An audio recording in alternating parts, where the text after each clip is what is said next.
Bang! Neeves Knives. I'm Jared and we are live, ladies and gentlemen, live on Neeves Knives. How's everybody doing tonight? I just caught a mole. So Kara's now got a fucking pet. I probably shouldn't have dropped the F-bomb within 60 seconds of push and go, but here we are. Yeah. So we'll see how long this lasts. Just got it in this this container with a bunch of stuff, some food, and pretty cool. But anyways, I want to talk about a couple things. So one thing, somebody did a video. Man, I can't never remember the guy's name, but I'm sure I could find it. But it's about the Kershaw. I'm sure you guys probably have seen some of it. So if someone can remember the guy's name who did the video, and he was doing tip retention tests, and the tip bent, and I'm talking about on the Kershaw Bel Air. So his bent and didn't come back to true. So that's one thing I want to talk about, and then also his problem with the washers that are inside there around the bearings. Personally, I don't really see it as an issue, but we'll talk about it because it obviously became an issue for him. So we'll let some people get in here and then we'll talk about it. But can you guys, if you guys have seen that video, please let me know in the chat what his name and channel is. I always forget. I feel like such a dick, you know. It's just there's so many channels now. And people send me videos of people's channels, and I know the guy's channel. I've watched him on my own, so it's not that I don't like know of his channel. I just can't remember for the life of me his name. I'm trying to find it right now. Who sent me a video? Man, you know, Instagram's been weird lately, man. It's like been so difficult to even find people, and like it keeps kicking me out. Yeah, I don't know. All right. So in the video, the Kershaw video, he took the Kershaw Bel Air, stabbed it into some wood, and then bent. Stabbed into some wood, bent, stabbed into some wood, bent. And then when he was done, the tip was bent. All right. Didn't break, it was bent. Now, the problem with that is that it should have went back to true. It shouldn't bend. If it's going to bend, to me personally, I would have rather it just snapped. Like I would have expected it to snap. That's what I thought was going to happen. And then I was going to be like, yeah, it's supposed to do that, but it did not do that. It bent, which means, you know, the steel is probably really soft or something, you know, happened during the heat treatment process. Now, I don't think mine has that problem. My steel feels pretty good. So I do think that might be, I'm not saying like it's just his problem, but it could be an issue across the board, which is something that all production knives are susceptible to. No company, especially a big company, Benchmade, Hogue, even Spyderco, are limited to no faults, right? They're all going to have some faults. They're all going to have, I forget what's the I think there's a number for like what's acceptable, and it's like 7% or something like that. I'm not sure. I could be making that up. But anyways, then that's not a good thing though. You know, you don't want your knife to bend and then stay bent. You want that fucker to come back to true or snap. Well, for a pocket knife, like if it's a fixed blade, then yeah, you probably want it to bend and then come back to true. There's obviously going to be a point of no return, right? And you know, as long if the heat treat's right, the balance should be good enough to where past a certain point it's going to snap, or past a certain point, you know, it's going to wind up bending. But they don't hold an edge as well as what? They don't hold an edge as well as way cheaper. Well, that's going to go across the board with any mass-produced steel. You know, any steel that's going to be mass-produced isn't going to hold an edge compared to, like, say, a custom heat treat. It's just not possible. And you can't even fault them for that, because there's a reason why they're able to give it to you at the price they are, right? It's because they do have to cut corners. They do have to do things fast. They do have to, do a lot of things. So, hey, Zach, stop. Thank you, man. He just gifted a NEEVESKNIVES membership. Shout out to the members. We do have a members live tomorrow. So I will see you guys tomorrow at 12:15 Central Time for a live sharpening. We got a new magnifying glass. It's a lot better than the old one. So cutting board reviews. Yes, thank you, Andrew. I appreciate it. Cutting board reviews. That's who it was. So I do think that that's an issue, and I think he should send it in to Kershaw. Kershaw fix it. That's the one cool thing, is that when you are buying from the USA, from a reputable company, you're going to be able to get warranty work, no problem. And Kershaw, I've personally never heard of anybody ever having a problem with Kershaw. They supposedly have a really, really good warranty. So I have no doubt that they're not going to take care of it. And that's, that's the most important part, right? Issues happen, problems happen, shit happens. It's what they do about it, right? Of course. Now, hopefully he gets that replaced, and hopefully that's not something that's super widespread and winds up being an issue across the board. Now, personally, for me, I don't want to break my knife. I plan on passing this to a couple people, to check out. I don't want to snap the tip off. I did replace the Omega springs with the Escort or drop barrel Omega springs, and man, oh man, it got a lot better.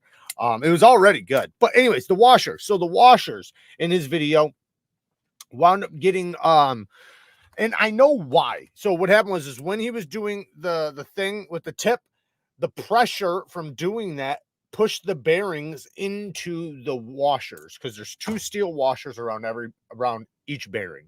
So you have your bearings, and there's a steel washer, and the bearings are in the middle. They sandwiched them together so that they have a surface to roll on. Now, they didn't look hardened. That was the issue. They looked like they're soft. So they should be hardened steel washers. Now, the reason why I say I don't think that that's a huge issue, because you can buy the washers for probably 10 cents a pair or something. You can just get them off of Amazon and get hardened ones. Now, granted, they should have automatically put hardened ones in there, but this is where I'm getting at. This is not a tough knife, right? By any means, right? Just because it's using magnet cut doesn't mean it's tough. It's tough in the sense of a cutting tool, but it's like 80 something thousandths thick blade stock. This is not for prying or anything like that. This is for cutting. So as long as you're using it for cutting, I don't see those washers getting hurt by the bearings, unless if you're doing something like he was doing, prying and shit, where there's a lot more stress in the pivot. Now, or if you crank down the pivot like crazy, that can also dent them. So hopefully in the future they change those to hardened steel. Mine are super smooth, like mine, and also his had play. That's another thing. Mine is as solid as you can get a knife. I mean, like, it literally, when it's opened, it feels like a fixed blade. I mean, mine is solid. So his had play. So that also, with the play, kind of like my Iridium, mine has tons of play, but other people's did not, right? I can't get rid of it. There's no way I can get rid of it. So if I went and bent something with this now, with seeing as how the blade is in there wiggling, it's probably going to create stress. Dukes, thank you for the 5 bones. Used your link for the second time for that Manix Rex 45. That FRN is on another level. 1 for the kiddo, 1 for me. That is awesome, man. Talk about a cool gift. Hell yeah. Good for your kid, man. Sounds like you're raising them right, and you're using the links. I love it. I love it. Yeah, dude, that's like my most recommended knife right now. I don't like, it's just, to me, that's like the easiest no-brainer knife. Now, Hogue just put out a knife. We're going to take a look at it. I reached out to them. I guess they, it's weird. They reached out to me like months ago, like 6 months ago. And I responded back, and they said they were wanting to send me something and they wanted to email me. And so I said, okay. And I don't know whatever happened. So I guess I shit the bed on that one. But I tried to contact them back up. Hopefully they'll still talk to me. I have no idea. I don't remember it or anything. But anyways, let's see if we can find. I thought it was in here. Hold on a second. Maybe I have to go to. Yeah, here it is. So here's the new model from Hogue, the Hogue Misto or Misto, 115 thousandth blade stock thickness. So the blade stock, you know, is decent. What is the Deca? I got the Deca here somewhere. Oh no, I might have it over there on. Oh, there it is. Yeah. Let me see what the Deca is. 62 to 64 HRC on their Magna Cut. We already know Hogue's doing it, right? Yeah, so it's quite a bit thicker than this. This is 95 thousandths. I'm guessing they range this at 100 thousandths because 95, that's just probably from the machining and everything. So I'm guessing that this one will probably be a little bit thinner than the 115, but it looks pretty cool. Got the, I think is it titanium? Yeah, it's titanium handles. So think about this, man. This is a phenomenal price. $329. You're getting titanium Magna Cut HRC correctly. Yeah, I love it. I think this is badass. I really hope they send me one. Otherwise, I'm definitely gonna have to buy it. Because I need this. It's a good looking. It's not only just good looking, but it's the good size. It's good everything. Let's check out the Tanto version. I don't know about the Tanto one. It looks like a dual grind, but I can't tell. Blade grind flat. So I'm guessing it's not a dual grind. It's just a double flat. That's what I'm guessing. It looks like a hollow though, doesn't it? I'd prefer the drop point over this. But you know what though? This is not a bad looking Tanto. I normally prefer straight edges for my Tantos. This one's slightly rounded, which mean it'll work really good.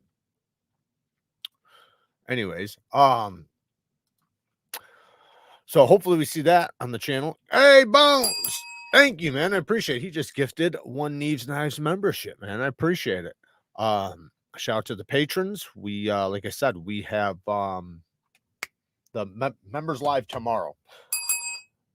Duke, I think Hogue took your review scales for this one.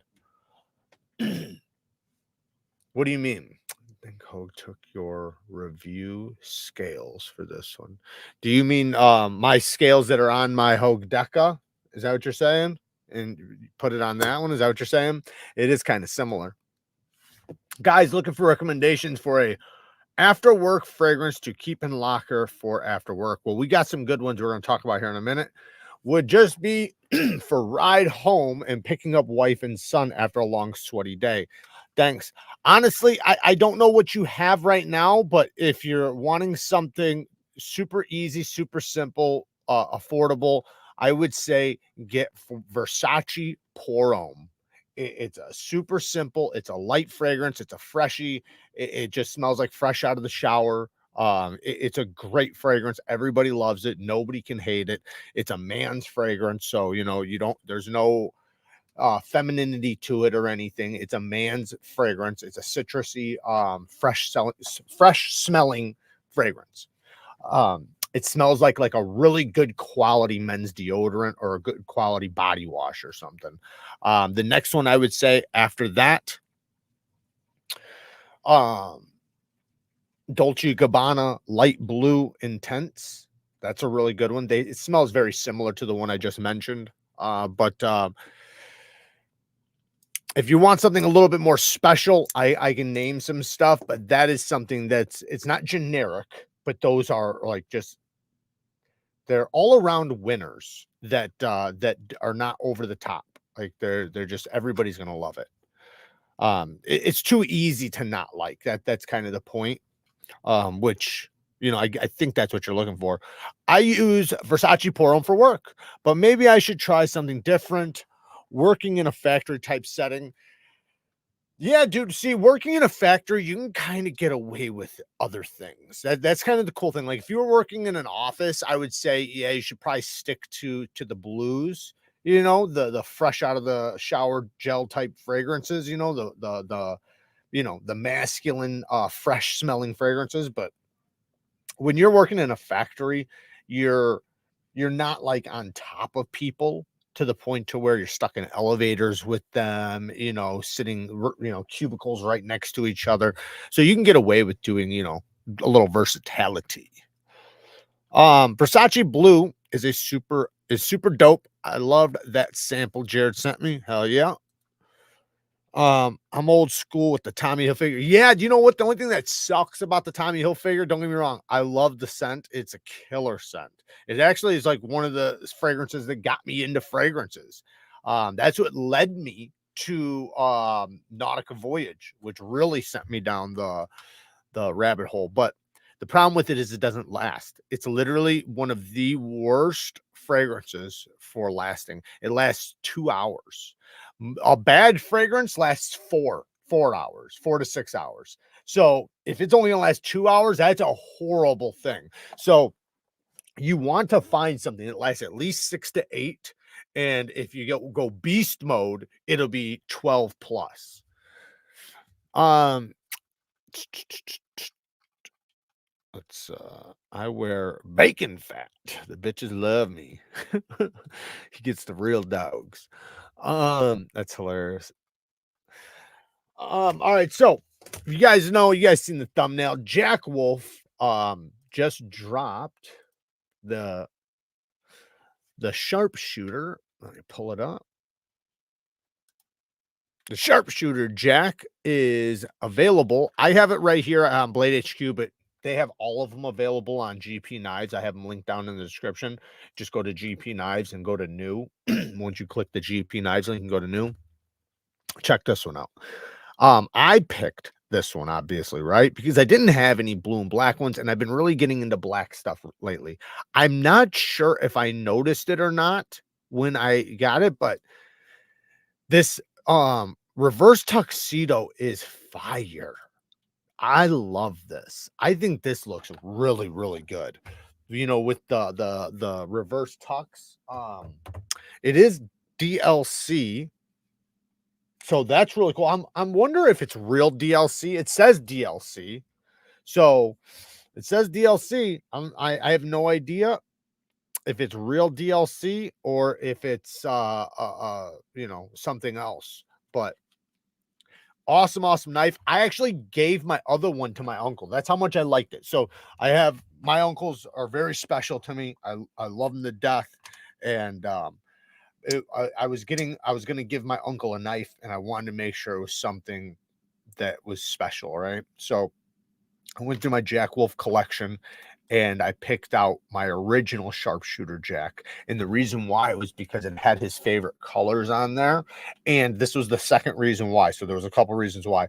Another reason is this fuller is very easy to pinch and pull. This to me is a great example of a slip joint. I can't stand trying to muscle my nail in there. I want to just grip it and rip it. And this is a great grip it and rip it. Shout out to Richter Knives. Got the sheath here, the double stitch. Got that double stitch. You see it matches too. Even though it's brown, but you know, it's got the blue. We got the blue. We're matching, kinda. And shout out to Zach. Definitely go and check out his channel. Go and subscribe to Zach's channel. Awesome channel. DLC is the only coating I like on knives. So I disagree, only because I would still take other coatings, because I like, especially right now, I love the combination of black and a color. Of course, every company wants to use DLC, but DLC is like super expensive, and not a lot of companies are doing it, at least as much as like PVD and things like that. Don't get me wrong. If I could have just DLC and never use another coating, I would prefer that. But I would take another coating if I can't get nothing else, right? Because I personally don't have an issue really with I'm looking at a coated blade right now. I think the Hogues are PVD, if I remember correctly. Yeah, I'm pretty sure they are. I don't really have an issue with it. Obviously, there's certain ones I like. The KIZER harpoon. I don't know if that was the coating or the finish before the coating, but it made that thing loses its color fast. Like when you start pushing it through stuff, it's almost like paint. It just comes off. But I think that was the finish before it got coated. Yeah. I if it's like a PVD and if it's a PVD, it looks really good if they do the coating of the PVD and then a stone wash on top of it. It knocks off any excess and it makes it to where it is very, very scratch resistant. I think one of the reasons why some of the coatings kind of get scratches is because they don't do that. Hey, Jared, how's your day? What's your favorite Persian trailing point? Just a random question. So right now, it's actually from QSP. So QSP has a really cool one. Now, I have other ones that I really like. So this is just one example. My next example would be the CMB made knives. We'll pull it up, but let me find new arrivals. Oh, maybe it's not new arrivals anymore. Let me find it. I'm trying to think of the name of it. It's like an animal name or something. I'm gonna find it though. It's got to be right here somewhere. What in the hell? I'm gonna put it on the back page. Well, anyways, the CMB, I'll go look for that. Looks like that's gonna be easier to find. What am I doing right now? Let me go to Blade HQ. I think it, what is it? It's an animal name. See if I can find it really quick. But it's pretty cool, and the reason why I like it is because it has a super snappy detent. The flipping action is great. I'm not much for Persians, but this one's pretty cool. And one thing I appreciate, if you can get a Persian that has a trailing point that doesn't go too high and allows you to still use the tip, then it's cool. Here we go. Found it. So this is the one that the walrus. I knew it was an animal name. This one's pretty cool. It comes in different micartas too. I got this one right here. And you know, the tip is not so high relative to the pivot that it's good, that it's outrageous, and the arch on the handle allows you to get to the tip pretty good. Now, my next one would be from CMB. Yeah. Yeah, just the tip. So I have a couple from these guys. They actually really like trailing points. Let me share my screen with y'all. Okay, so if we go to these guys, you'll see they're gonna wind up having some other trailing points that are actually really cool. What the hell? Come on, man. Load more knives. What is going on?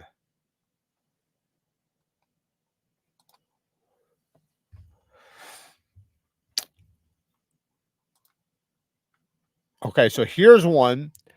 The Zetsu. This is the exact one I have. You can see it's got a trailing point. It's not a Persian. It is a trailing point. It's a clip point trailing point, but it is hyper aggressive. And this tip, you can see it is lower than the center of the pivot. And that's why I love it so much. This thing you can actually use it's very functional. However, it is thick behind the edge, but very pokey. Like it's ridiculously pokey, but very, very thick behind the edge. So it's definitely not a slicer. Not that you couldn't, slice with it, obviously. And then there's another one. Hang on. Was it CMB? Maybe it wasn't CMB, actually. Was it Caval? It was Caval. Oh, I'm messing up. Caval. But that one from CMB is really cool. Like I said, I'm not the hugest fan of trailing points, but you know, I like them if they're done right. And for certain things, like what? Biggest? But this one right here. So this would be my next one. I really like this one. This one's really cool. So this is a Persian that I love.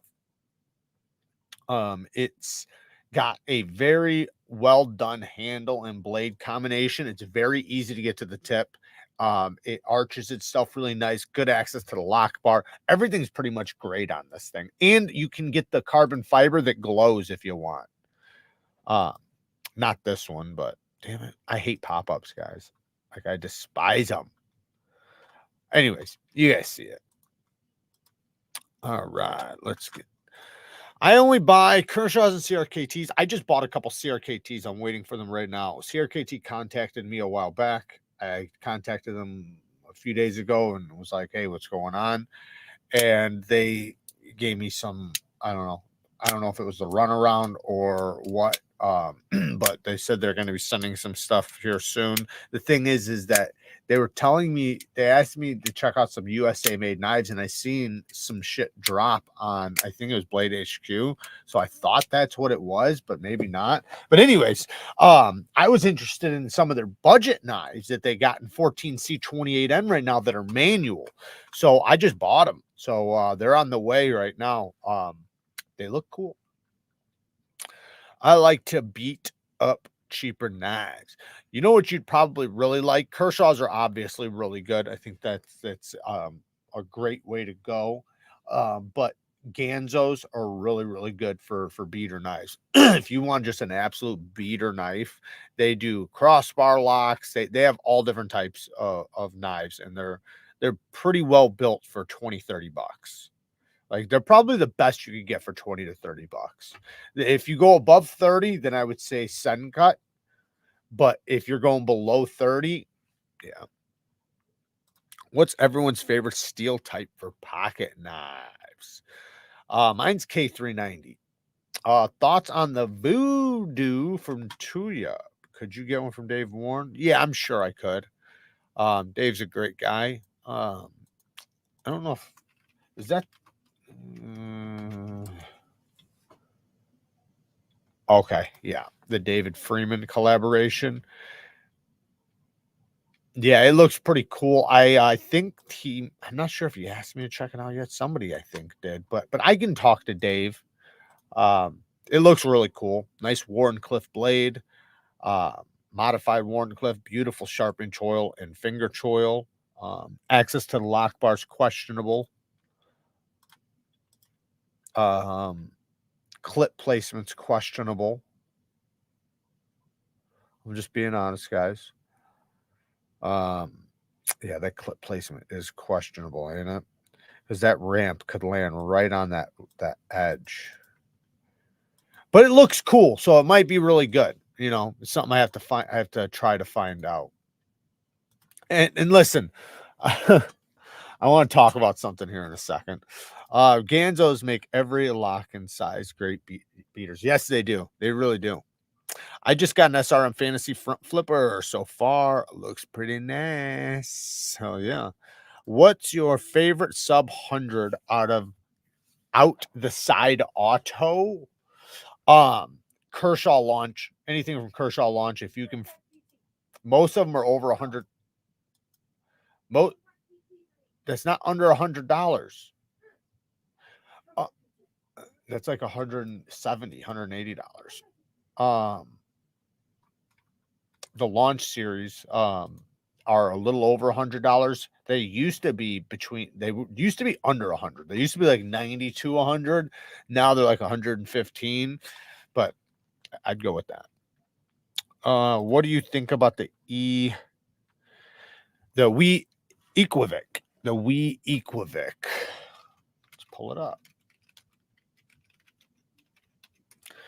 So I have it, and I like it quite a bit, to be honest. I really like it. I was gonna I tried to get some. We were gonna get some for the NEEVEKNIVECO site, Problem was we were just too late.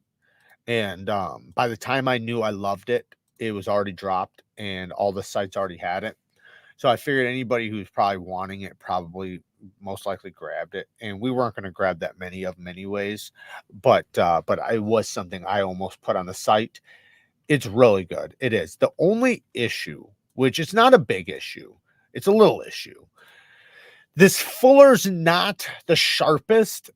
You can reverse flick off of it. The flipper tab works great. The ergonomics are great. The blade shape, everything is phenomenal on it. But that fuller, if it was just a little sharper, it would be a little better. But you can still use it. Like, it's not as bad as the Nixuzia. It's not like that. It's much better than that. S30V is slicey on the bug. I love S30V. I've never had an issue with S30V. I like S30V more than S35VN, like by far. I personally don't even, I mean, people would argue with this because I know some people like the thought of S35VN being on a little bit tougher knives because it is a tougher steel than S30V. But it's personally for me, for like folding knives, I don't even think S35 needs to exist. After my knives are broken, I stop using KPL or anything because it's always a dirt and dust magnet for work. So it depends on what you're using, right? So let's just play it out. Ceramic bearings and your ceramic detent ball has self-lubricating factors, properties. What that means is the surface is very, very slick. It's almost like it doesn't need oil in order for it to be slick. However, your detent ball rides on hardened steel.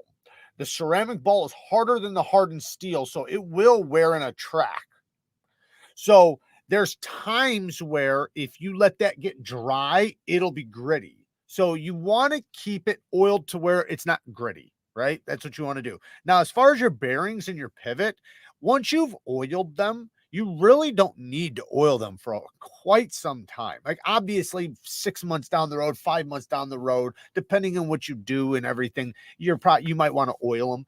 But you're right. Yeah, it attracts debris, it attracts dust, and your bearings already have self-lubricating factors. So once you put that oil on there, now you've taken a self-lubricating coating, or whatever you want to call it, the surface of it.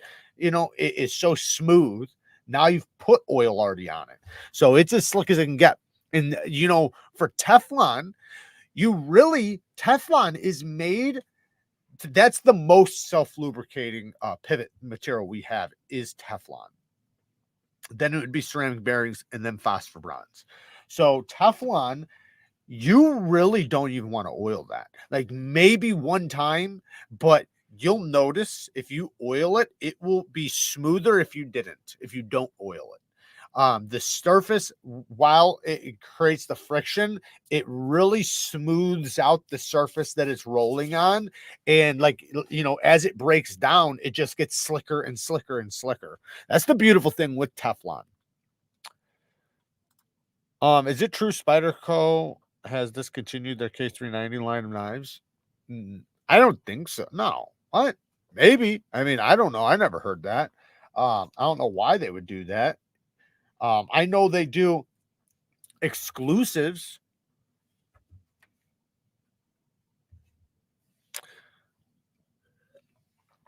In K390, but they also have their models that are just the Dragonfly, the Stretch, so on and so on, that have K390. So I have no idea. I haven't heard that.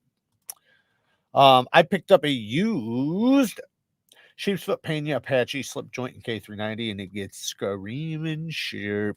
Yeah, K390 is a beast, especially if you can get it heat treated well. Jared, honest thoughts on ARRPM 9 to other budget steels. So it's a good steel. It's not a bad steel. I would say it's like, what are you doing?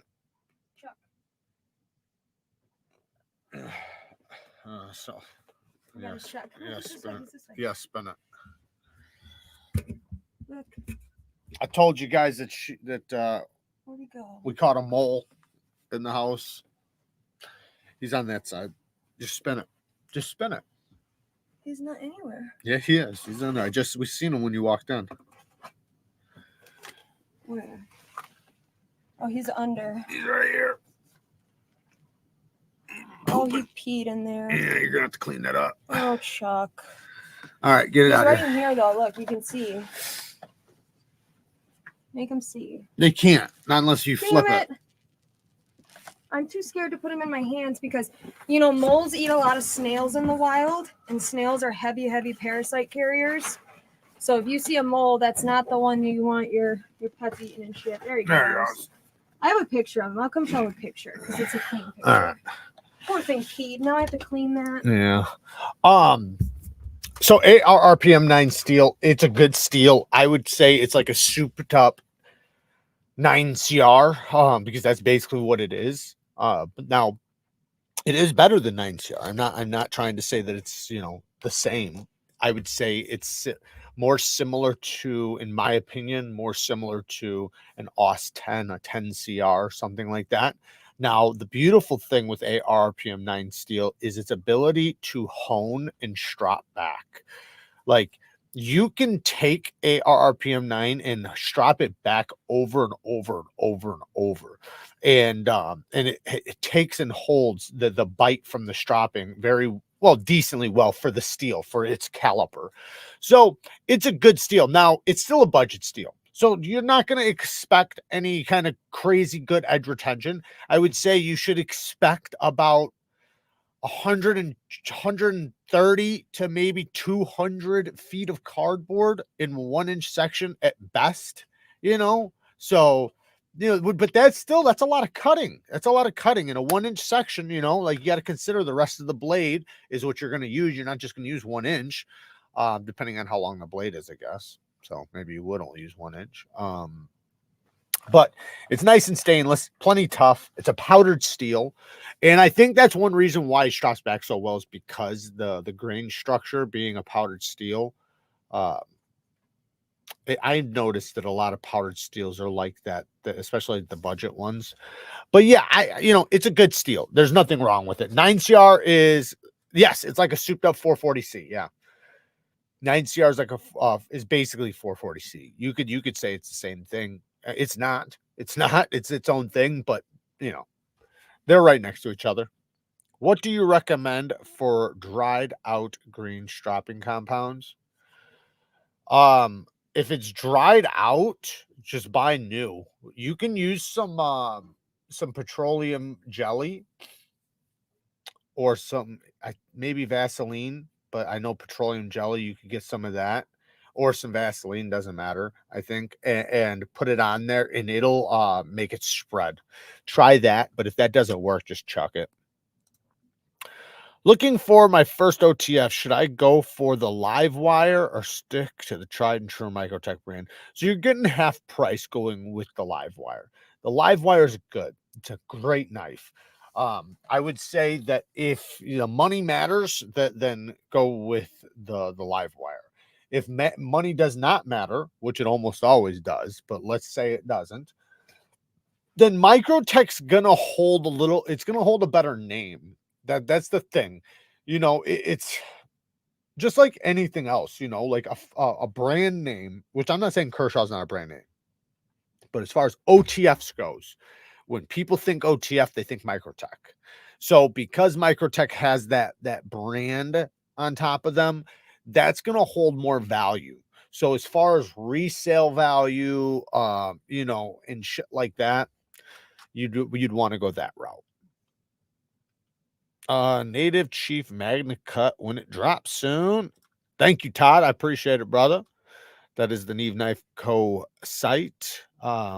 We got the that new launch Kershaw in. I'm waiting to get it in hand so that I can give you guys a video on it. I already read that one. Rick Kinder Eclipse or Vero Engineering's new knife.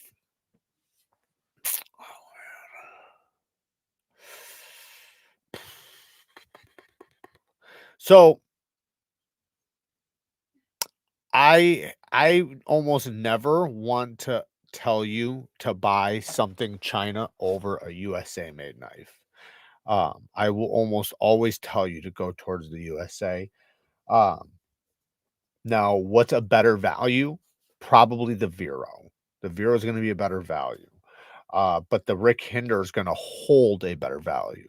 So if that, like the Vero is going to drop in value as soon as you get it, the Rick Hinder will stay the same or raise. So it just depends. You know, you could technically buy something from Rick Hinder for say 500 and sell it tomorrow for 525, 550. Not that that's a big markup, but I'm just saying you technically could.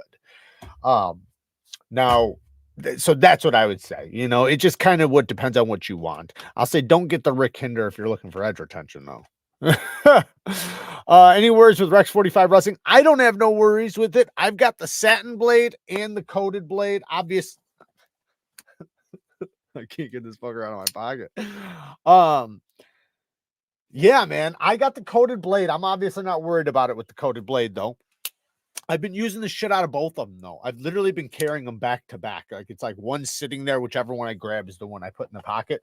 My my plain one still has the factory edge, but I honestly didn't even need to sharpen this. I'm telling you guys, this Rex 45 is I'm absolutely loving Rex 45, man. This shit seems like it just takes and takes and takes honing. Like so like this one, I honed this probably I don't know, maybe not a dozen times, but close to a dozen times, and it was still coming back. And the crazy thing was that every time I honed it, like I would touch it, and it was as if like I never even fucking used the knife. Like after me using it, you know, and it, you know, starting to lose the bite, now it doesn't have bite, I'd give it a couple passes on the hone, couple passes on the strop, and I would touch it, and it would be just paper towel whittling fucking sharp. And it's like, damn it, man. And so I wanted to sharpen it just to do it. So really it didn't need it, but I did it anyways. I could have just kept honing it. So that's what I've been doing with the satin finish one. I've just been honing it. Because it's so damn sharp. Don't get me wrong. This is obviously, you know, a little bit sharper. But I lowered back the edge angle. No, maybe not. I think I actually matched it because they do a good edge angle. That's one thing you got to give Spyderco, man. They get good geometry and good edge angles. I'm not saying they always have the best edges as far as like the way they're ground symmetry, you know, symmetry wise, but as far as sharpness goes and the angle and shit like that, they're usually pretty good. I read that one. Let me catch up. Hey, Mark, at the time bones. Hello, I have a challenge that people may recognize from another knife channel. To acknowledge the effort the creator is putting into their channel, $5 from everyone in chat next 5 minutes. What? Oh man, Mark, don't do that to people, man. You guys don't have to do that. You guys don't have to do that. But I appreciate it, Mark, greatly. I greatly appreciate that. I don't want to put these guys in a tight place because then, you know, somebody might not have it and then they know their names up here and then they're not, you know, I don't want anybody to feel like they need to do that. But I do greatly appreciate it though. Dude had a big knife question above. Let me see if I find it. Can you just rewrite is it this one? I would like a large folding knife with MagnaCut. Can you recommend one? I have large hands. Thank you. There's a lot. It just depends on how much you want to spend. What do you want to spend? Because if you're wanting to, if you got the money, I mean, Hinder's a big knife. You know, you can go with a Hinder. Oh man, that's not MagnaCut, but Spyderco has, and this isn't MagnaCut, but Spyderco's got crew wear with the crew Carta. So it's crew wear and micarta with the Manix XL coming. That sounds badass. Crew wear is extremely tough. It's like, you know, it's probably as tough as I'm not sure which one's tougher, but they're right there with each other, I'm sure. Holds a really good edge, takes an incredibly sharp edge. It doesn't have the corrosion resistance like MagnaCut though. But I'm trying to think of something else for you. You might want to go with a fixed blade, but there's a lot of big knives out there though. I just don't know what your budget is. That's the problem. What's up? I ordered a Manix 2 salt magnet cut from Safe and Lock. They only had 3. I'll show them the shoe. Did you record it video or? No, it's just a really good picture. I have a video of him. Look at him. He has no eyeballs. You gotta cover your face, baby.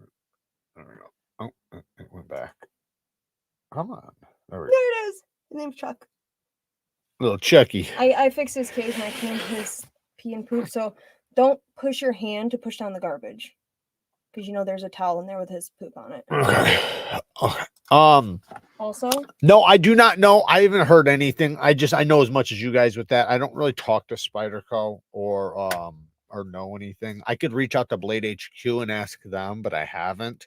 But they usually don't know much either. Like every time I've ever reached out and said, "Hey man, when are you guys getting this?" They're usually like, "We don't know. The company said it should be within the next so and so time." I know they care about this more than whatever you're saying. I know they do. So, was that a video? It was. I missed it. Look at my like 2008 style. You like it? Does it remind you of that song? I got 5 on it. Yeah. Doesn't it remind you of that time? It does. Dun, dun, dun, dun. Did you ever celebrate your birthday? Not yet. Not yet. I mean, yeah, kind of, but they're talking. Slaved over a zebra pattern cake for you. That's not what they're talking about. I got you a jacket made out of a baby lamb. They're talking. I can slaughter the lamb myself. You know how hard that was for me? I'm gonna have PTSD for the rest of my life now because I celebrated your birthday. Thanks, Mom. Not yet. Not yet. We did something, but no, I'm supposed to go out next weekend. What's wrong with the Jack Wolf sharpshooter? What do you mean what's wrong with it? Nothing's wrong with it. We talked about it earlier. Sharpshooter Jack is badass. DLC, I think it's supposed to be real DLC. It seems like it.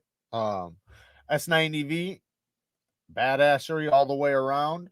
I love that reverse tuck version. And then this one.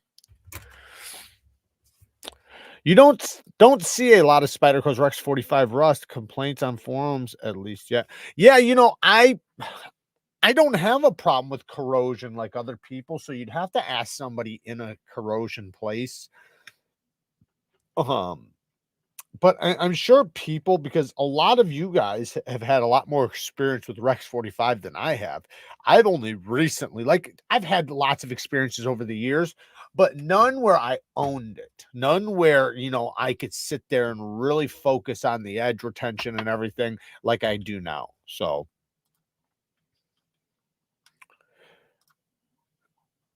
it should be this year. I mean, shit, that mini Yojimbo, you would have thought would have been last year. I've heard from other channels that Rex 45 seems to be as resistant to gaining a patina as a tool steel can be. Yeah, well, that's the thing. It's not corrosion resistant. Like, it's not a corrosion resistant steel. Some people like to, just like K390, some people love to patina it. So there's a difference there, though, like with like rust and patina. So some steels do rust pretty easily. If you let it get a patina over it, you know, that can look cool. It just depends if you like it. It gets like a smoky look to it. But that just depends on you. But you could probably do that with Rex 45. I know K390 does it very well.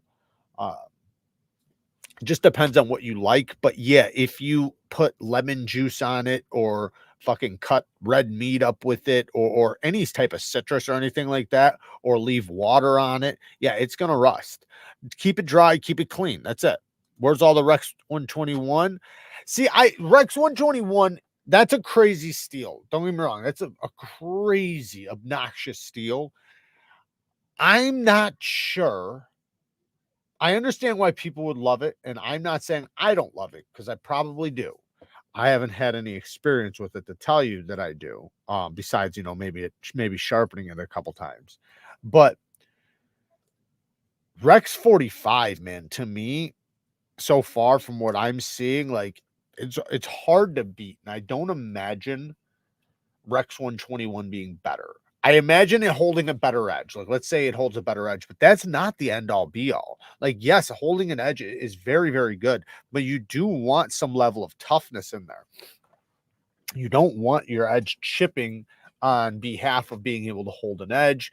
You don't want, a fragile steel. And I'm not saying 121 is. I don't know. But I know Rex 45, from my experience, is fucking phenomenal. I've dealt with no microchipping.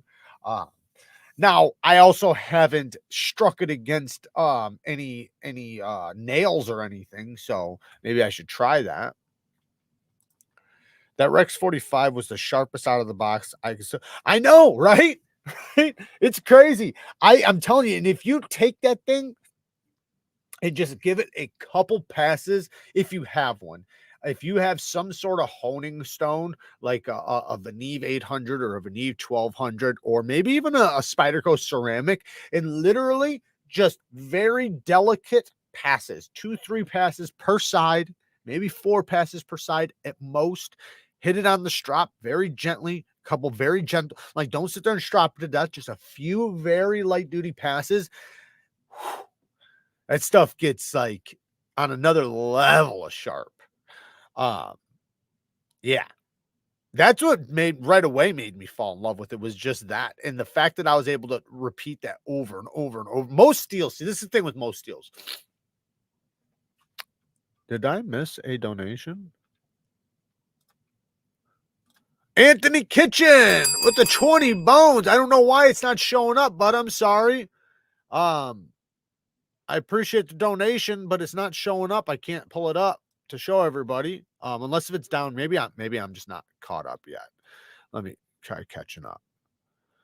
Let's see here. I'm sorry, guys. I'm backed up. Zach Stuff in the house with the 5 bones. Do something kind for somebody. I told you guys, go and follow his channel. Awesome channel. I appreciate that, Zach.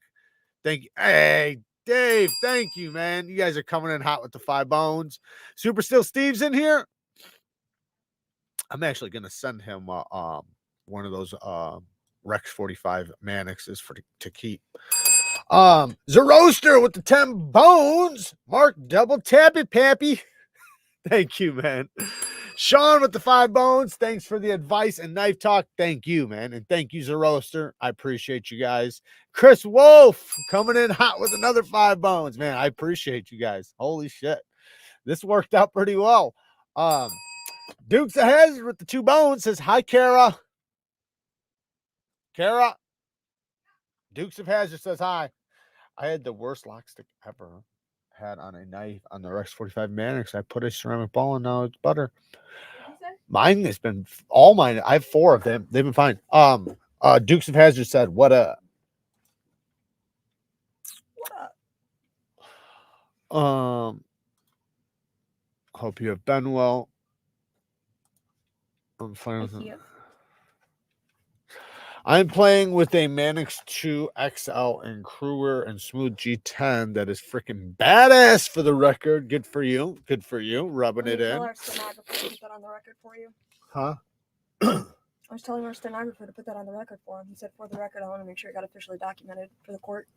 Okay. So if you got $1,000, and I would say, I don't know half the words you just said. No, I don't. $1,000. I'd say you can go with a Herman. You can go with a Herman. I used to want a Herman crab named Herman. Dragonfly, which is a big knife, and they do those in Magna Cut. You could probably request one. If that is a suspiciously large knife. That knife looks like it should be tiny. What knife are you talking about? The Dragonfly. No, I'm talking about the dragon. I'm talking about a Herman. I know. I'm saying that name. It feels. Because it says it. Yeah, if it says it. Isn't there a Dragonfly by Reich that's tiny? There's Spyderco too. And Spyderco. Wait, what's the Reich one? No, Hummingbird. Hummingbird. Yeah. I think there's another Dragonfly though. I think you might be right. But there's one from Spyderco. Copy Spider. I know it's not copying, but if you ever use Spyderco names or names from a brand that's that iconic on another knife, you automatically are going to have people like typecast that knife into that name. It's a terrible idea. It's a terrible idea because you're going to have a preconceived notion. Just like you said, it's a huge knife. I automatically would think that's small because it's called the Dragonfly. Do you know what I mean?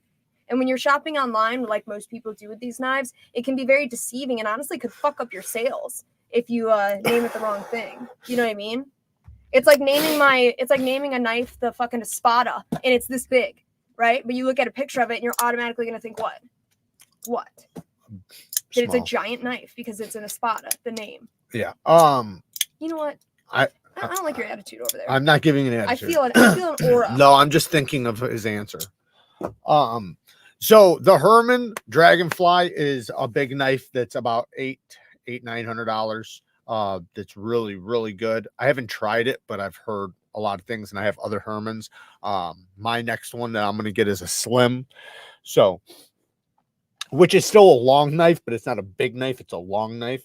So another one, if you got the monies, like I said,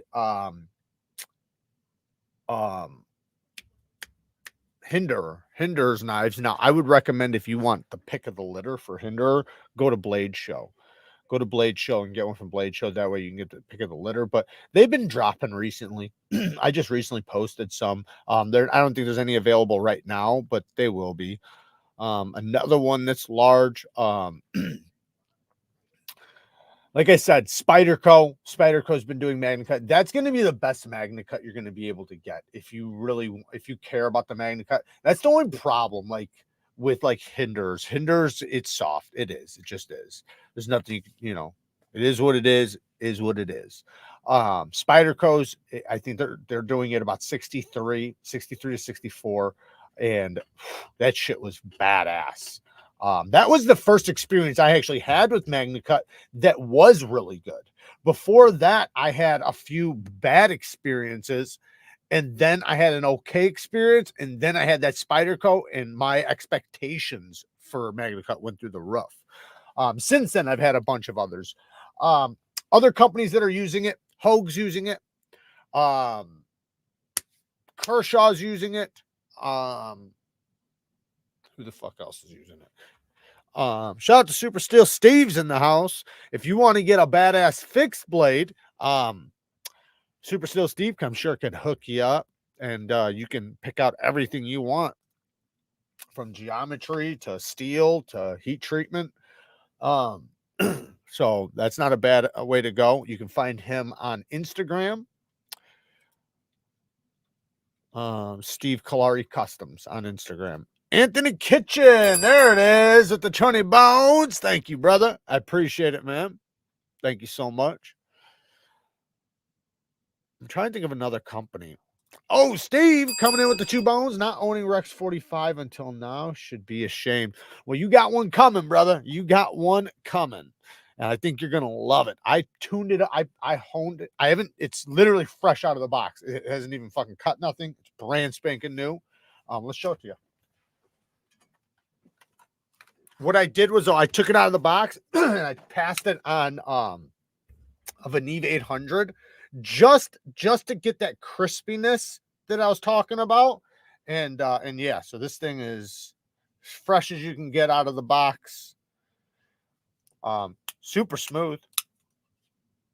Rock solid lockup. So I think you're going to love it. And that's for you to keep. Do whatever you want with it.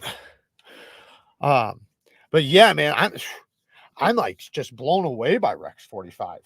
I'm like wondering, and I know because like not when I first got in the community, but after a while, I remember, who was it? Outpost 76 and a few other people were like raving about it. But it makes me wonder why we haven't seen it anywhere else. And I don't know, is it a hard steel to heat treat? Because is no other company capable of doing it? I just, I don't know. But that's a steel that I feel like should have way more of a reputation.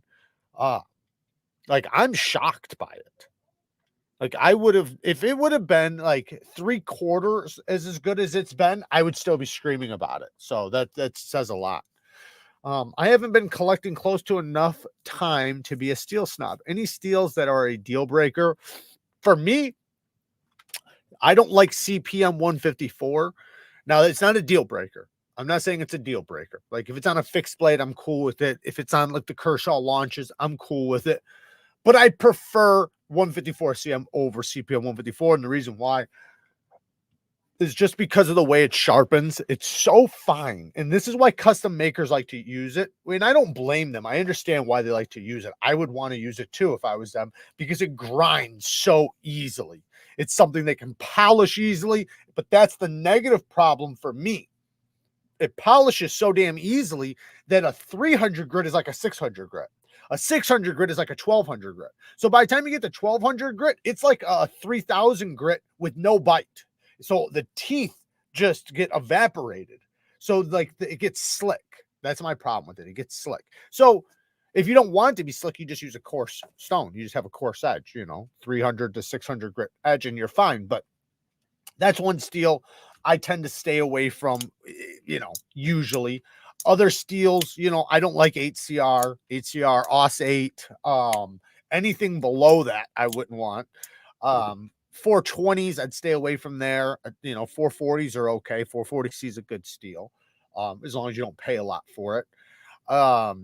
Other steels that you might, so I would say there's some steels you want to stay away from if you're not experienced with steels, but it has nothing to do with the steel being bad. It has to do with them just, being maybe a difficult steel for, people to deal with, so, but yeah, really, all in all, it just depends on the application.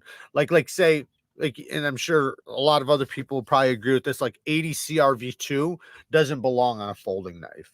I would say it belongs on tactical knives. It belongs on combat knives. It belongs on those types of applications where indestructible is what you're looking for. You're looking for something that's going to be tough. You're not looking for edge retention. It's not something that you're going to want for EDC. So I'd stay away from that. And also technically, I just stay away from a lot of steels like that for folding knives. The thing is our steels have gotten so good over the past, I'd say 20 years, but they've gotten so good over the past like 10, 15 years that there's no reason we should be using certain steels anymore. I understand for the price maybe, but there's always a superior steel, right? So it's like for whatever you're looking for.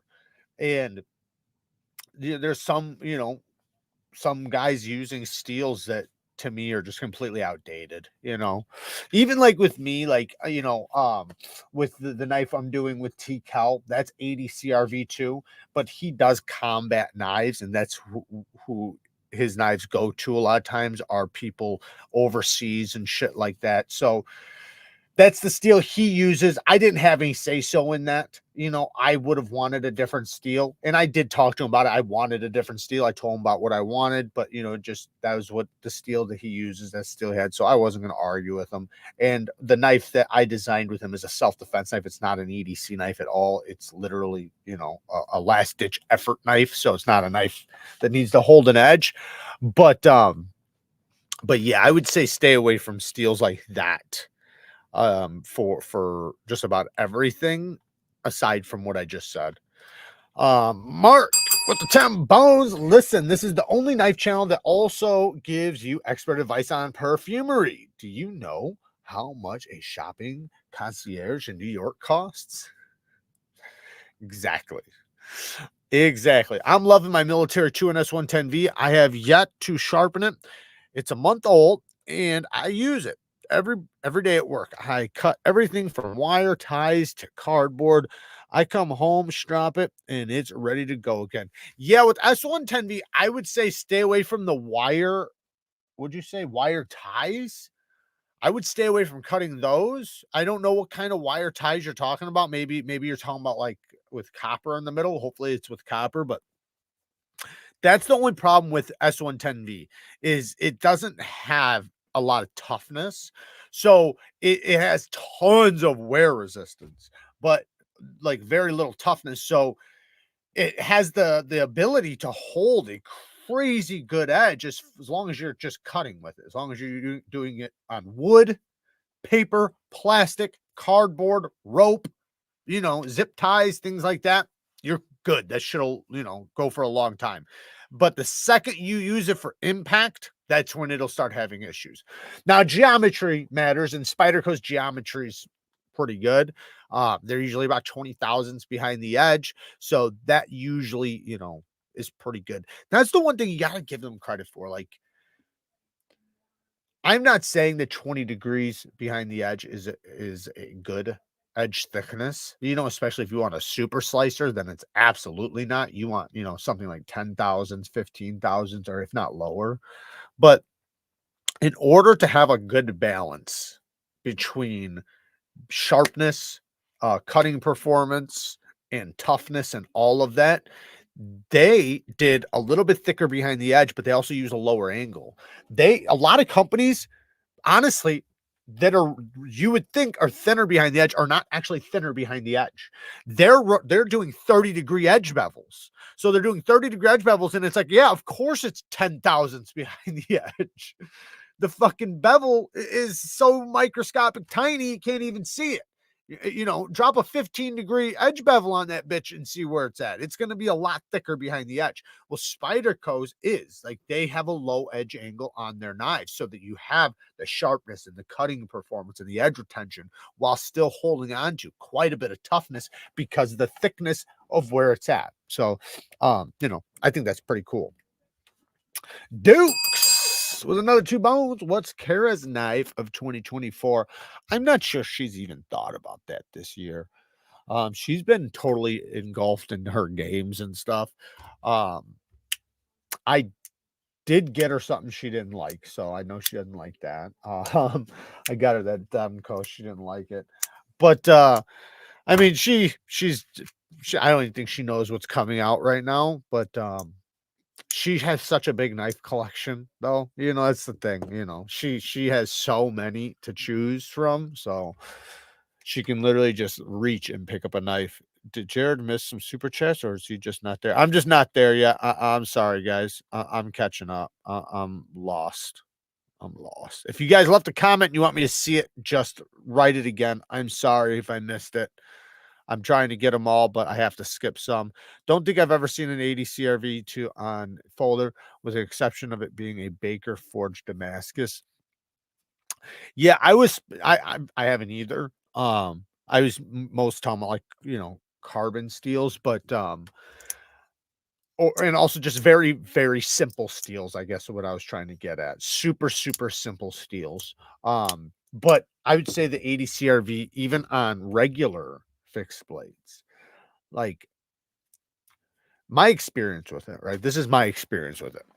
And I don't have a ton. I have like 4 knives in it, you know, from TKELL. Mine hold a okay edge for 8, you know, for considering. But I will say this, it hones really well. So, but of course it does, though, right? It's such a simple steel. Of course it hones very well, right? So I think that's kind of a no-brainer, but it hones really well. So you can bring the edge back up like that. You can strop it up, you know, so it doesn't take much to touch it up. So that's one cool thing about it. Now, the thing is I've never done any edge retention things to it because none of those knives are slicers. None of them. Those are hard use fucking tactical knives. Like, they are meant to like stab into something and pry. Like, literally, that's what they're indestructible. So they're not made for cutting. He has the Night Stalker, which is slicey enough that you can use it for EDC, and that's the one I've done the most edge retention on, and it's been okay. But you know, I have so many other things that are better for cutting, so I don't really use that thing for slicing or anything. When I've carried it, you know, for those reasons. And if I needed to use it, it wasn't enough cutting to do anything for edge retention wise. Would you jump at a chance to buy a Padre DLC or wait to get a Winterblade Severn? What you could do is you could get the Padre and DLC now and then sell it in the future when the Severn's about to drop. Win-win. That's what you do. Derek's been a member for 2 months. What's the difference between Snex and the Shark Lock? So this is the difference.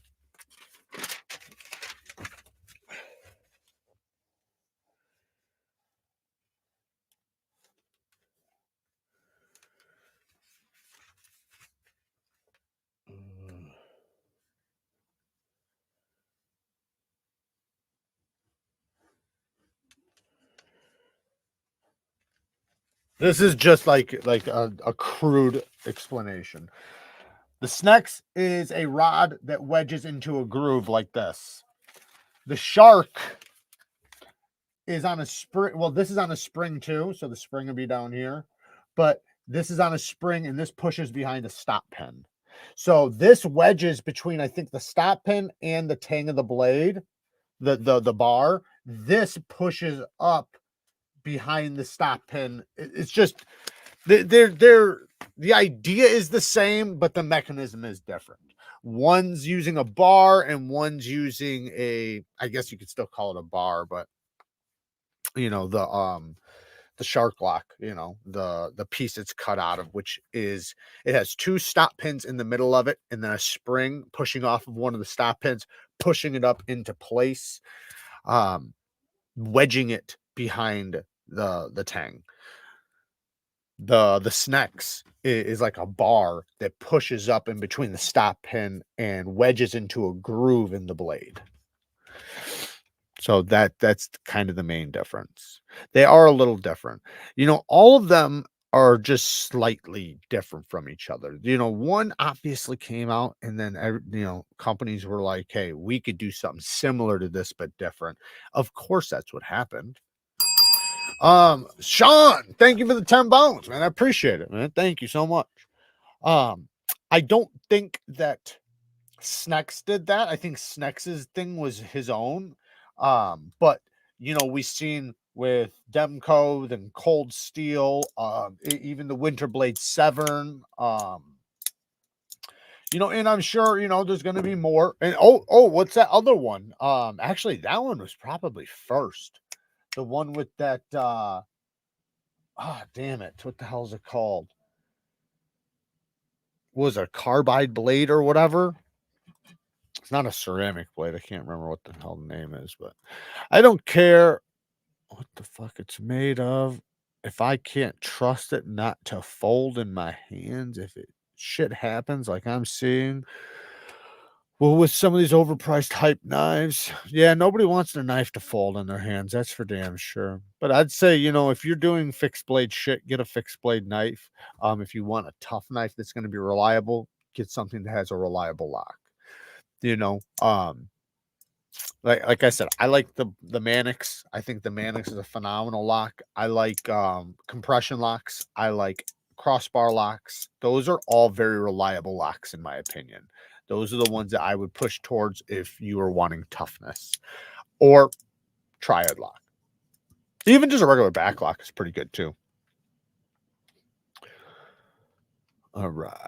Martin, thank you for the 2 bones. We need to get fragrance of the day, don't we? Let me scroll down. Okay, so I'm all caught up. So if I missed something, I apologize. 2 very minor complaints on the Kershaw Bel Air. Clip isn't inset yet to the scale, and the plunge grind isn't the best. All in all, though, it's a damn good knife. Plunge. I sharpened mine twice now, and my plunge grind's good. It's, you know, I still got probably 4 or 5 sharpenings, 6 sharpenings to go. And I lowered back the angle pretty far. I think I went to 17 degrees per side.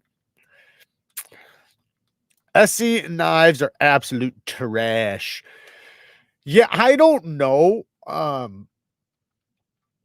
about the Dutch bushcraft guys, like you know, I'm not trying to call them out or talk any type of shit about them. I don't know, you know, like how you watch them do tests, you know, but I've been just like any channel, you're gonna have questions, you know, it's like this is kind of questionable behavior, blah blah blah blah blah. But they seem like they do pretty good tests, right? If those types of tests are what you're looking for in a knife. What I'm trying to say is that they drag SE. They fucking hate SE. And they, I think it's because of their knives bending. So, like, and not going back to true. Like, them trying to, you know, I don't know, do shit. Like, when they would baton through something, the knife would come out, you know, like a snake after. So, you know, if you're trying to do hard use shit, you're gonna want to make sure that doesn't happen. you're gonna want a steel that's gonna be able to maintain its trueness, you know, after, especially if you're getting it for that reason. And that's what they make knives for, right? SE makes fixed blades for camping, hunting, fishing, survival, outdoor shit. I'm pretty sure Sandrin licensed the Snex lock for the knives. Oh, yeah, Sandrin. That's what I was going for. Yes, that makes sense. That makes sense. I believe anything goes in Kentucky. I wanted to get black stonewash spear point blade. Are you saying in Kentucky? Blue aluminum handle, so everyone says knife works.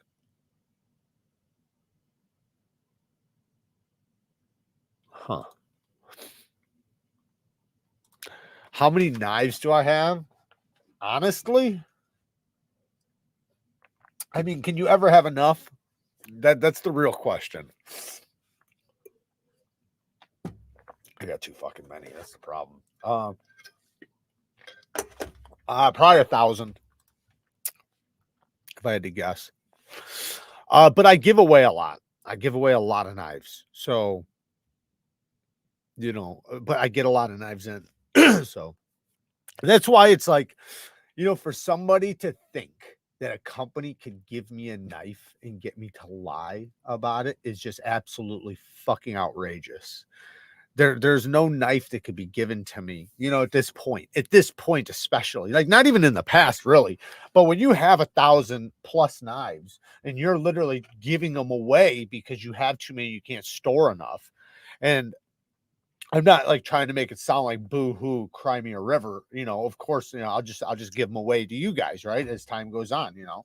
But it does become a thing, though, that it's like, you know, do you really need this knife? You know, and that's just me being honest. Of course, there's knives I want. Of course, there's knives that, like, I'm drooling over and I want to get. I'm still passionate about knives, but there's also the knives that, like, I could care less if I keep. All right. And it's not that they're not good knives. It's not that at all. It's that you have 30 of them, or, you know what I mean? For example, the VOSTEED raccoon. How many raccoons do I need? Right? I probably have 15.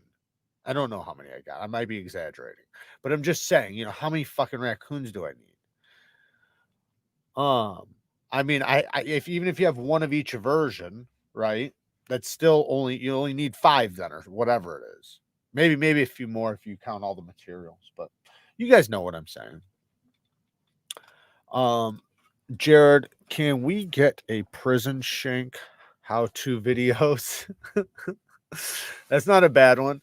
I did do the gas station knife fighting grip video. Yeah. The knife is the Max Ace Black Mirror. How to fix the tip. What do you mean? What are you talking about? The Max? You're talking about a video that somebody did? The knife. Oh, I read that one. I could live with that problem. Yeah, it's an okay problem. I'm not, trust me, it only benefits me. I'm struggling right now because I do need to sell, and I've been saving them to sell. I really have. You know, I've been accumulating them so that over time, because you got to understand, this is one thing people don't realize, is that there's a lot of videos I put a lot of work into where I didn't get nothing. I know it seems like, you know, like say every video you're making money, but that's not true. There's videos I made 10 cents on, but I put like 2 days worth of work into. So the knife that was given to me from the company, that's something I could sell in the future, or trade, give away, whatever, right? So it's still an investment into the channel, right? You could look at it like, oh, you got a free knife. No, I paid probably 10 times more than you did for it, because I spent 3 days working to get it, and you probably worked 2 hours to get it. You know what I mean? Like, so I did look at it like over time, I'm going to sell these, but there becomes a limit of how far you can go before you have to sell, because otherwise they lose value, right? So I'm at that limit where I got to sell a lot, because otherwise they're going to wind up losing too much value, and it's not going to be worth it, and it's going to be a huge loss. But the next thing, the biggest thing, is that, you know, I I need the money. But besides that, I also want the knives, because the knives work for the channel. right? So you can't make random videos out of nowhere if you don't have a collection. Now, granted, I could do that with half the knives I have. I know. But it's tough, man, because like there's knives you want so bad in your collection, but I just need to sell. I need to sell, and keep like 100 or 200 of them. That's what I need to do. Maybe 3. How much money we talking? 2 hours? How much money we talking? I'm just saying a knife. Like, say if it's a $100 knife or a $50 knife or whatever. Like, even if it's $20 knife. Like, there's times where, you know, there's a knife that's say 30, 40 bucks, and you spend a bunch of time into the video.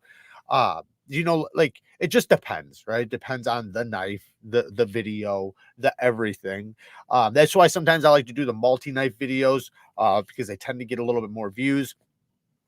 And you know, it works out a little bit better, but in order to do those videos, I have to have a knife collection.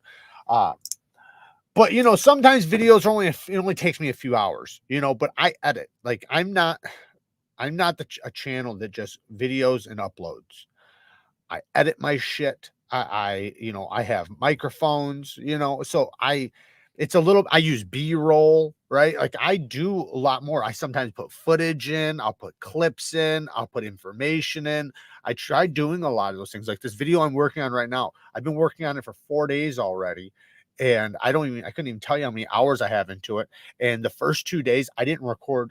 I recorded the shit, but I'm not going to use it.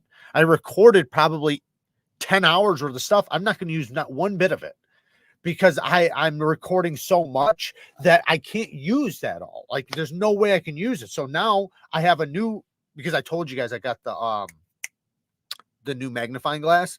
So the other videos were done on my old one. Now I got this new one. So now why would I can't use that one now, because the new magnifying glass is so much better. So it doesn't make sense. So now scrap all that, right? So, you know, it becomes a lot of shit. But if you want to do testing and have accurate information and, you know, in-depth videos and, you know, all that shit, it does take a lot more effort. So, and, you know, some people would look at it as a good thing, and some people would look at it as a negative. You know, there's going to be channels that are able to make a lot more money if they can just, you know, video and post, and not even worry about the information or anything that's in there. Which, you know, so I have some of those videos too sometimes, you know, but I usually try to, especially with videos that I really care about, like say these sharpening videos that I'm doing right now, you know, I'm trying to pack as much information into it as possible. I'd like it, you know, the channel to be a place to come for quality information, you know. So if I want that, then I have to be able to deliver that. Now, fragrance of the day. So you guys remember I told you guys I've been doing this scent bird thing. I told you guys I got the Brioni EDP Intense. This stuff still, man, I got two bottles like this of it. I'm really, really liking it. We're going to check that out here in 1 second. But I also, my first one, I can't find the other fragrance, but there's this other one that's Clinique. I think it's made in Switzerland.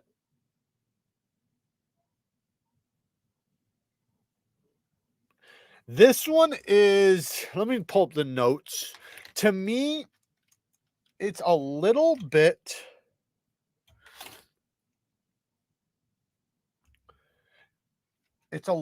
soapy, but some people might like that.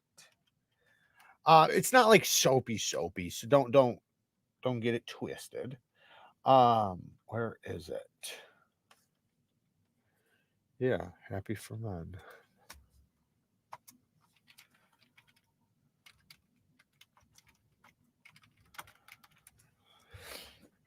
Oh. Huh, I'm not finding it on the thing I normally. Oh, here it is. Okay, so here it is. Just a really quick note breakdown for you guys. So, and I'll tell you guys what I think about it, because I actually liked it more than this other one that I can't find, which was honey. It was a honey and honey and brown sugar fragrance or something like that. No, maybe it was caramel. It was caramel and something, but it was a little bit too obnoxiously sweet for me. Now, here's the note breakdown. You can see citrus, and this is a very simple fragrance, and this is kind of the good thing, and I think a lot of men would like it for this reason. It's very simple. This is a fresh, soapy smelling. It almost smells like, to me, like Dawn dish soap. In a fragrance kind of way. So I'm not saying like, like you're smelling, somebody washing dishes, but in a fragrance kind of way. The top notes are mandarin orange, which you get right away. The mandarin orange pops right from the top, and that's probably a little bit why it smells like that to me. Lime, C notes, lemon and green notes. The middle notes are freesia, whatever that is, jasmine, lily of the valley, and rose. Base notes are cypress, musk, cedar, and guac wood. So I noticed that as it dries down, that's when it starts becoming green. At first, it's a little soapy to me, and then it starts wearing down, and you start getting a little bit more of the woodiness and more of the green. But it's not something I personally would wear like every day. It's definitely something I wore it for 2 days. So, I liked it enough to do that. But the one I have been absolutely freaking loving right now, and I told you guys about this one already, because I technically have a big bottle of this brand, but not this one.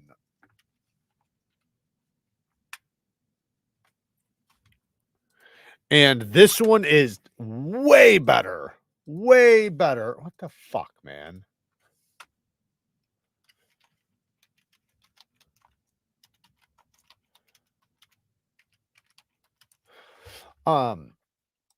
It's way, way, way better than the original bottle that I had. So this is a completely different scent. It's just the same line, same brand.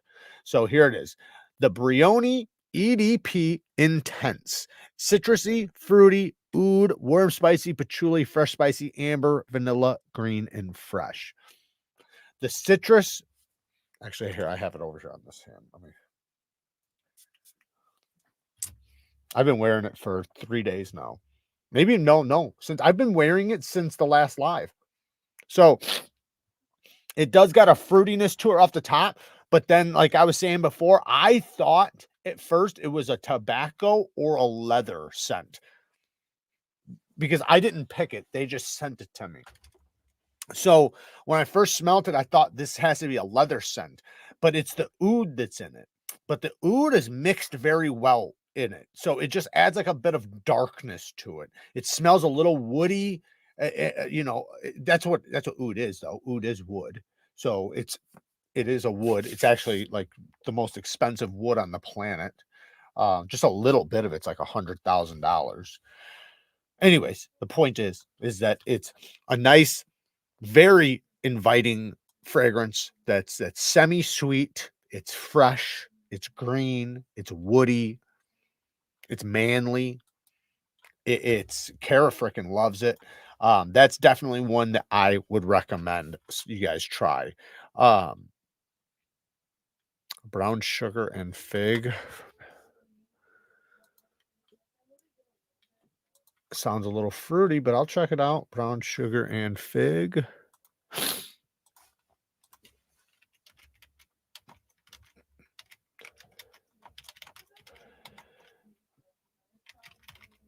What'd you say from where?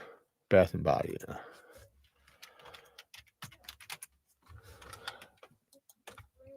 It's like a female scent.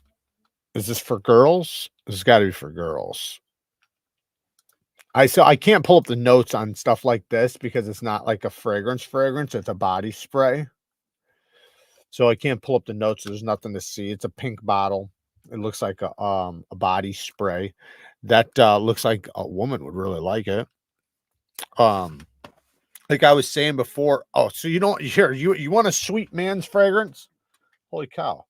This thing finally popped up. I can see how many viewers I have. I never had this before.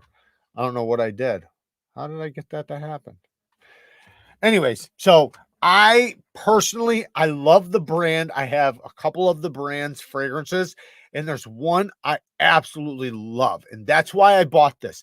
I bought it because I listened to another guy who had every single one they ever made, right? He has them all, so he's tried them all. He knows which one's the best, and he kept saying that this was the best one. And I thought, how could it be better than this one, the one I had? Because the one I had was so good. So I said, if it's better than that, I got to get it. So I tried it. Now, I don't agree with him. I don't think it's the best one. I think this is obnoxiously sweet, but that's not the part that gets me. You know, I could handle the obnoxiously sweet part. It has this spice to it that I don't like. If you like sweet and spicy, which I do too, but not like this. It's just too much. It's almost like the sweet and the spicy are clashing, and I don't like that. But like I said, other people claim this is the best fragrance they've ever made. So, and that is Stronger With You, absolutely.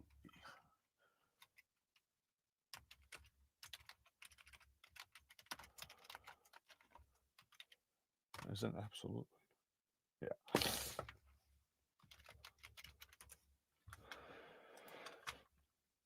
So here it is. We're gonna show you guys. Now I have the one I really like is Stronger With You Intensely. This one's Stronger With You, absolutely. And you see it is vanilla. You guys can see that, right? Yeah. Vanilla, woody, balsamic, rum, aromatic, warm, spicy, nutty, powdery, lavender, and sweet. It's very sweet. Lots of vanilla, lots of nuttiness. But the warm spice or the rum, I'm not sure, or maybe it's the woodiness. I don't know. Something bombs it for me. But like I said, man, people freaking like just look at the things right here. Look at the love. It's like a 10 out of 10. The hate is like the lowest you'll ever see on a fragrance. So it is more for winter and nighttime and fall. Top notes are rum, LME, and bergamot. Middle notes are lavender, davana. Base notes are Madagascar, vanilla, chestnut, cedar, and patchouli. I can see why people would love it. It's just not for me. It's just too sweet. Like I said, too sweet and spicy at the same time. If it didn't have the spice, I would love it. If it didn't have the sweet, I might love it. You know, like one or the other. What the fuck is happening? Fifth pocket titanium, maybe for sure.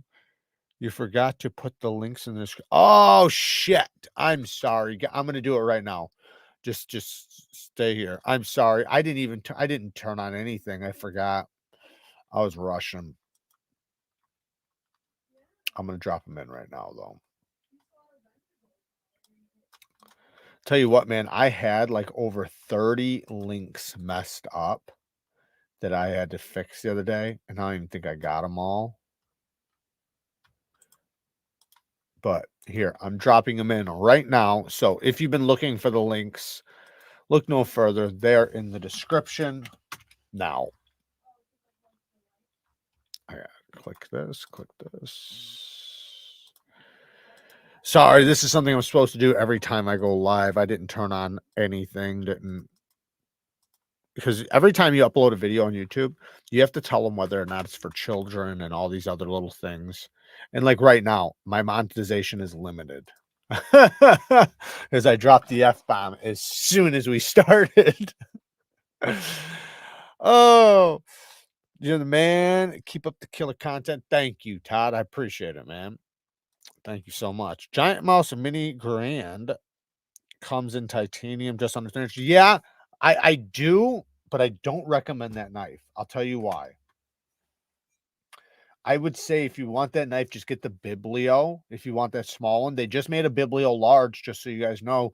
I got one on the way. Fuck yeah, I love the Biblio. So a large version. I got to try it at Blade Show, and I loved it. So I definitely wanted to get it when it came out. I got one on the way. The reason why I don't recommend the Mini Grand or the Atelier, I think is what it's the actual name is, because the lock bar access is ridiculous. I can't stand it. Like, I won't carry it. Like, if you look at mine right now, they're brand new still. I had two of them. I think I gave one away to one of the Patreons. I had the titanium and the micarta one. Gave one of them away. I don't even remember which one I gave away because I won't carry it. Like, every time I pick it up, like, it's painful to unlock. Like, that, you know, it's like when you first get it, you kind of feel some type of way. Like, you're like, it's not so bad, you know, it's okay. But then over days and weeks, you're like, fuck this thing, man. Because to me, I can't stand that. I don't want to fight to unlock my knife. I don't even want to squeeze. I don't want, you know, fuck that. There's too many great lock bars. And I don't, this is what pissed me off about that knife and why I said it in the review.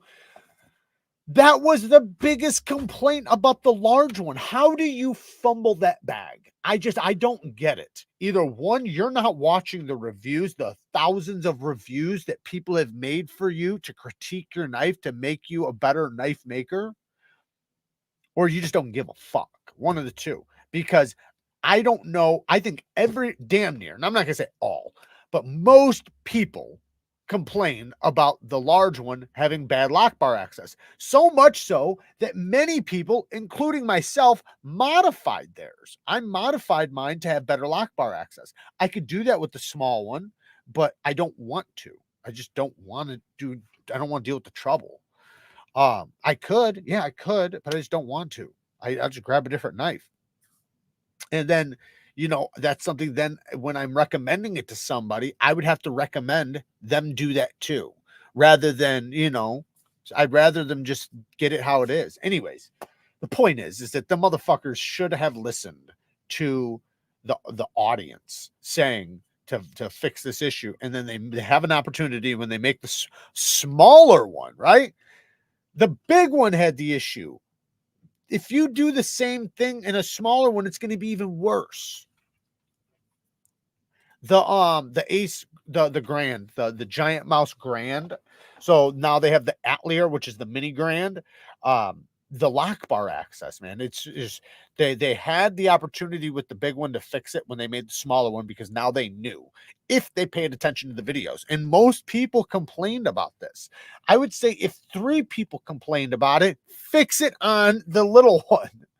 Why not? Do you know what I mean? Like, if you're like, let's say I made a knife design, and let's say 3 out of 5 reviews was saying that my jimping sucked. My jimping just didn't work. And I'm making a new one now, right? Say in 6 months, I'm making a new one. Wouldn't that be my opportunity to fix my jimping or whatever the problem is? Can you throw live wire 9,000 blub on your site? I will buy it. I see you had another model so long. I will pay more on your site up to 269. So we just got a drop of Kershaw's. If you want the live wire and you want to support, get it through Blade HQ or GP Knives. I have a link down in the description for GP Knives and Blade HQ. You might have to what's it called when you hit that thing to recalibrate your video or whatever? I can't think of what it's called. You know, the little half circle thing, you click that, refresh. You have to refresh your page. Once you refresh your page, the description will be there, and just use that.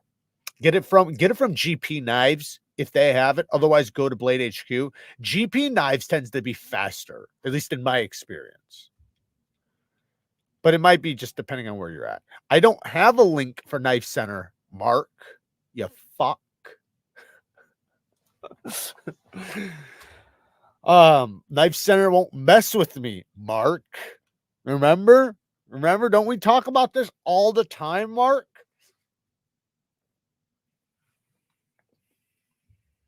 There you go. Yeah, GP Knives is, I think that'd be the better way to go. They'll be faster, I believe. They're always faster for me. Like, I get knives within 2 days from GP. It takes like 7 days from Blade HQ. For me, though, but I'm in Illinois, so Exceed Designs Tyrant is a razor blade. Y'all better yet make a Giant Mouse 2.0 with per se the good jimping. Well, you know what? that new Biblio looks, I already know it's badass because I tried it at Blade Show. Any restrictions on mailing? I don't think so. I don't believe so. I don't see why Kentucky should be a free state. The only issue should be New York and California. Anywhere else should be just fine. And I think California's still fine. I just don't think you can carry them, but you can own them. New York is the only place that should really be an issue.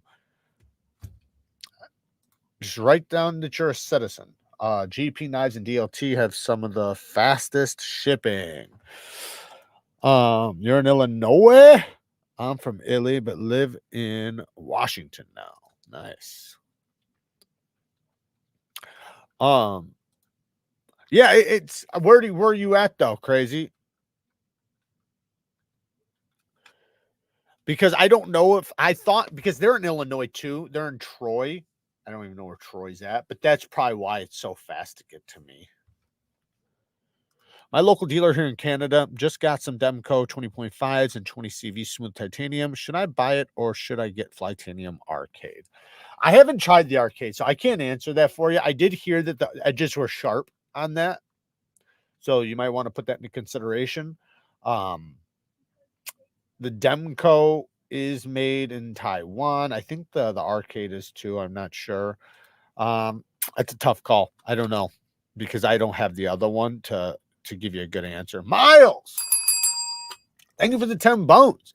Hey, brother, how do you feel about MagnaCut versus AD CRV2? And one more thing, which sharpening system do you currently recommend? I've watched your reviews on, I've watched your reviews on the TS Profs, the workshop, sharp stuff. Thanks, brother. So, first question, MagnaCut is far, far superior to AD CRV2. I would say AD CRV2 shouldn't even be used in the same sentence. MagnaCut is a great edge holding, high toughness, great corrosion resistant steel. It's the most well-rounded steel you could probably find, next to like Vanax. So very well-rounded, very good steel. As long as it's heat treated well, I would say if you can get it, if it's for a folding knife or a slicer or something you're using for edge retention, you know, like a folding knife or maybe a small fixed blade, then I would say you want a 63 plus HRC. Now, if it's for a fixed blade, something like that, you know, then maybe 61, 62. I don't think that'd be a problem. I think for some of the production knives, if you get it at 62, you know, it's not so bad. You know, it's okay. But 63 is where it shines. That stuff, from my experience, man, sharpening, honing, the way it holds an edge, the way it takes an edge, the type of edge it takes, everything is just, it increases once it gets over 63. Like I was saying earlier, the first experience I had with MagnaCut, I didn't like it. I did not like it because I didn't know at the time, but I found out after there was 58 HRC. So it was dog shit soft. Then I got some that was better, right? It was good, but it still wasn't like what I was wanting MagnaCut to be. So it was just okay. It was decent. Then I got Spydercos, and then it was like, holy shit, this is what everybody's talking about. Like, this is why this steel is so popular, being hyped up. And that was at 63. Now, yeah, so that's my opinion on that. As far as the systems go, the best system is going to be TS Prof. That's the best of all the systems. The best is going to be the KO3. The next would be the TS Prof Cadet Pro. And then the next after that would be the Pioneer. Now, if you're wanting to save some money and you don't want to go TS Prof money because it costs so much, you can go with HAPSTONE. HAPSTONE makes some good systems, and you know that you can add attachments. You usually want to get a system that you can add attachments to. WorkSharp is great if you only have $250. If you only have $250, the WorkSharp professional system is great. In the future, I recommend you buy the aftermarket stone holder attachment. Because if you buy the aftermarket stone holder attachment, then you can buy any stones you want. Then you basically are turning that into a TS Prof or turning it into a HAPSTONE. It'll cost you about $30-something to get the stone holder, and then obviously stones cost you money, however much you're going to buy the stones for. The TS Prof, though, comes with that already available. So the stone holder is already universal, where you can use any stones you want at any size you want. If you only have 4-inch stones, you can use them. If you have 6-inch stones, you can use them. Fuck, you can probably even fit 8-inch stones on there. Not that they have them, but the beautiful thing with the TS Profs is that they have so many attachments. Whether you get the KO3 is already set up, but they have other attachments for that too. But say if you get the Cadet Pro, if you get the Cadet Pro, you can get all these other clamps to make sure you can fucking sharpen anything and everything. Now, if you get the Pioneer, which is their most affordable knife sharpener yet, and to me, I think it's better than the Blitz by far. Now, it's going to cost you more once you get the attachments. Obviously, attachments cost more money, but just the way the system comes, you have everything you need, right? If you want to get different stones, you got to buy different stones, but you'll have everything you need to sharpen. But what you can do is you can save $50 here, $50 there, and buy other attachments as months go on. So that'd be my list. TS Prof, KO3, TS Prof Cadet Pro, then the TS Prof Pioneer, then the HAPSTONE, then the WorkSharp Professional. Now, the WorkSharp Professional and the HAPSTONE, this is the beautiful thing with the WorkSharp, and I will give them a lot of credit for this. The WorkSharp Professional system comes with everything you need. That's the beautiful thing. The other ones, you have to buy the stones. So the value, whatever the price is, you haven't gotten stones yet. Now, let's say you buy the system with the stones. Well, it's going to be an extra, an extra amount. And this is the problem with TS Prof. Their stones suck. Their stones are not worth the money. That is the one thing. Everything from TS Prof is awesome except for their stones. Their stones are absolutely fucking garbage. They're diamond, but they're garbage. They wear out fast. HAPSTONEs are like some of the best diamonds. They also sell the NEEVES and blah, blah, blah. Anyways, my point is that with the WorkSharp has good diamond stones, and it has every stone you're going to need to sharpen, right? I'm not saying you're going to get high level polished edges. You'll have to get the stone holder attachment and get other stones for that, but you will have everything you need to get up to like 800 or 1200 grit or something. And it comes with a ceramic, it comes with a strop, and it comes with like 4 or 5 stones. You get a digital angle finder. You literally have everything. That's the beautiful thing. For $250, you don't even need to buy anything else. In the future, you can buy the stone holder attachment and then add extra stones to it. So that's why I recommend that thing so much, because of that reason. Catching Alive, got to ask, what's a good tobacco scent? Just bought Herman Amber Oud Ruby Edition last night. Did you? That's a good sweet one. That's a good sweet one right there. So I would say a good tobacco, I would go with one of the two. So one, Dolce & Gabbana, the one. Now that one is a menthol-y tobacco fragrance. It literally smells like a menthol cigar, kind of, and not in a smoky way, not like somebody blowing smoke in your face, but like if you took the cigar and like smelt it, that's kind of what it smells like. It reminds me of like my grandpa and stuff. And I don't mean like it smells old manish. I just mean like it reminds me of my childhood. That's all I'm trying to say. You know, motherfuckers smoking cigars and shit. My favorite is going to be these two. Either Jazz Club Replica Jazz Club. That's a boozy tobacco fragrance. It's fucking amazing. And then the next one, which is a beast mode fragrance, you got to be careful with this fragrance because this thing is nuclear, is Red Tobacco. Mancera, Mancera, Mancera Red Tobacco. That stuff is my favorite tobacco fragrance next to Jazz Club. So it's probably Jazz Club, Red Tobacco. And those are my two favorites. They go back and forth. But like I said, with Red Tobacco, you might want to get a sample of it first. It might be a little too powerful for you. And when you do, hey, thank you, Abner. Thank you, man. I appreciate it for using my link. Thank you so much. If you get it and you try it, don't spray it and smell it. Don't just go and smell. Don't do that. Don't do that. Spray it and let it sit there for about 5 minutes. And you'll smell it before. You'll smell it. Trust me. You don't have to go in. You'll smell it. People across the room will smell it too. But come in and just give yourself little hints of it. and smell it. That way you can really smell how it is, because the dry down is amazing. But it's a little sharp off the start.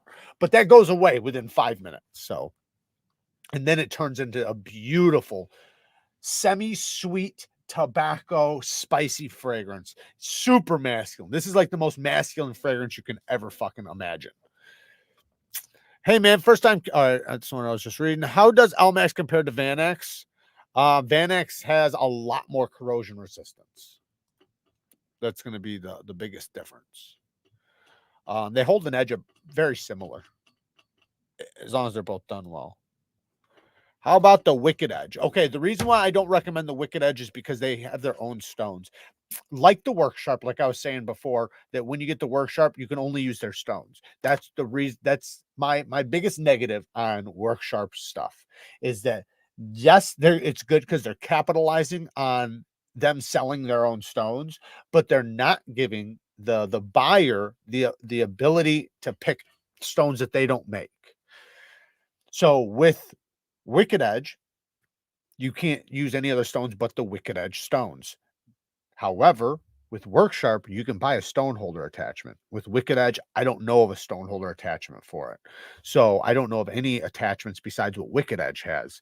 So that's why I tend to not bring them up, because I want people to be able to use not just diamond plate. I want them to be able to use all different kinds of stones, resin bonded, even if they want to use Arkansas or whatever, you know. You want versatility. Now, I recommend diamonds for just about everything. But if you want to take your edge to the next level, then you want resin bonded diamonds. That gives you the ability to not only have a diamond sharpened edge, but it allows you to have a mirror polished diamond sharpened edge, which is sharper than just about any fucking edge you could ever imagine when it's done on the right steel, with the right heat treatment, with the right stone. If you can have those three things come together, like, that's where you get that just hair whittling, where it looks like the blade is hot. I did a video where the people were accusing me of heating up the blade.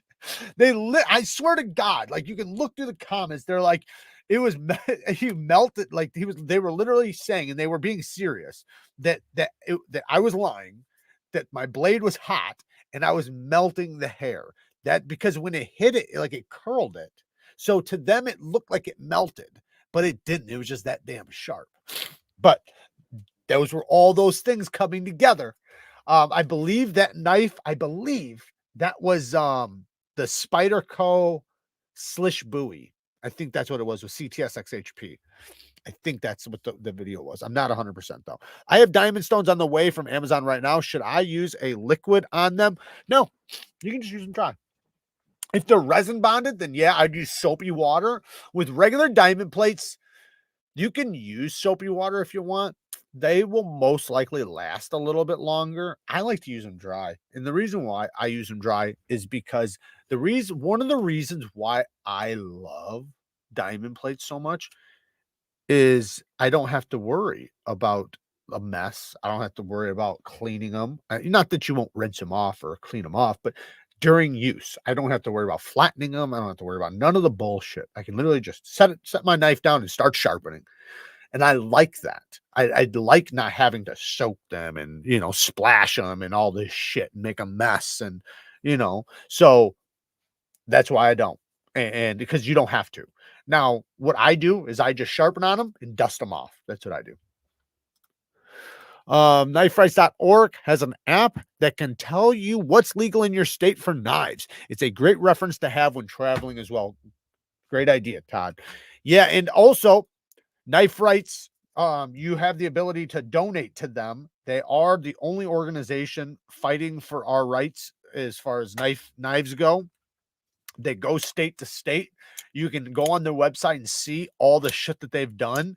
They have changed a lot of the laws that were, that shouldn't have even existed in the first place, because people are making laws based on ignorance, and that's one thing that sucks, man. When you elect people to create laws around you that when they're fucking ignorant, to what they are. You know, like say somebody thinking a butterfly knife is more dangerous than a kitchen knife or whatever. You know what I mean? Like to think that because it comes out the front, an OTF comes out the front, that it makes it any more dangerous or any more deadly. You know, it's outrageous. So go and definitely donate to them. Gotcha. So do you not really dig the Winkler knives then, because his stuff is all? No, so I'm not saying that. I'm not saying I dislike anybody's shit. I'm saying that I think that the best application for 80 CRV2 is for combat knives. That's my personal opinion. I think that that shit is built for the battlefield. I think it's built for knives where you're going to use it as a pry bar. You're going to be beating the fucking shit out of that knife. And the most important thing is that your knife makes it through. That, you know, like I wouldn't recommend it for if you're using it as a cutting tool. Like, because think about it, right? A battlefield, what in the fuck are you cutting out there besides like line, wire, and things like that? You know, you're not sitting there breaking down boxes and cutting 120 straps a day. You're going to use it to fuck somebody up, to pry something, maybe stab a hole into something and open up a can or something, you know, maybe even to open a can. Like you're going to use it for these crazy hard use things. You know, you're not, you know, breaking down cardboard. You're not, you know, cutting, you know, plastic zip ties. So that's what I'm trying to say. Now, you know, I don't know. I haven't tried, you know, a lot of his knives to tell you whether or not, you know, I like them or not. I just know from my experience with 80 CRV2, I don't mind it as long as it's on the right thing, but it's not a steel I would choose to put on anything I want to hold an edge long term. Now, like I said, though, the one thing I do like about it is that you can easily sharpen that shit. I mean, like really easily. Like but of course it is, right? It's a super simple steel. So of course it's easy to sharpen. Like that's kind of, it goes without saying. The thing is though, is that like a lot of times companies are going to be running it thick. So with any other steel, if you were going to have, and I'm not saying it should be that thick, I'm just saying like some of the knives I'm talking about are thick knives. They're just nature of the beast. So they're going to be more difficult to sharpen just because of that reason. Thickness is worse than any steel. Like I would way rather I'd way rather sharpen Rex 121 at 10 thousandths behind the edge than 80 CRV2 30 thousandths behind the edge. It's just going to sharpen up so much faster, even though the other one has way more wear resistance. That thickness plays the biggest part in how long it takes you to sharpen your knife. There is a Mancera sampler on Amazon. Do they have any other good fragrances? What about the ones from Alexandria that you recommended in the past? Okay, Chad. Yes. Thank you for the 5 bones. So if you want to try Alexandria, get Alexandria Game Time. That's the one you want from Alexandria to start with. Now, Mancera, the next one that I would get, and it's going to be similar to the Game Time, and I'm going to tell you about it, but Mancera Cedret Boys. Cedret Boys. You'll see it when you see it. Cedret I think it's Boise, Boise, Boise. So Cedric Boise. But it's the same fragrance that's in the Game Time, except for they add a little bit of Baccarat Rouge 540, which is the same one that we were talking about earlier. The clone one, the Ruby edition. It's the same thing as that. That's just a knockoff of it. But anyways, my point is that if you get the Cedric Boise, that's without the sweet part. So it's the same fragrance without the sweet part. Game Time is that same fragrance with the Baccarat Rouge 540 mixed together.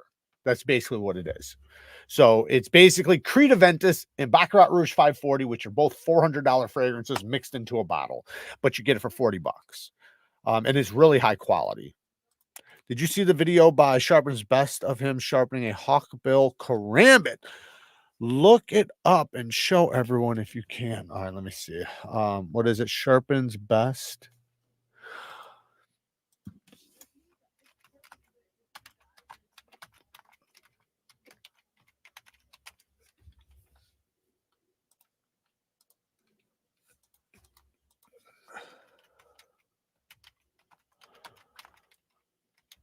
I wonder if I'm gonna be able to find it.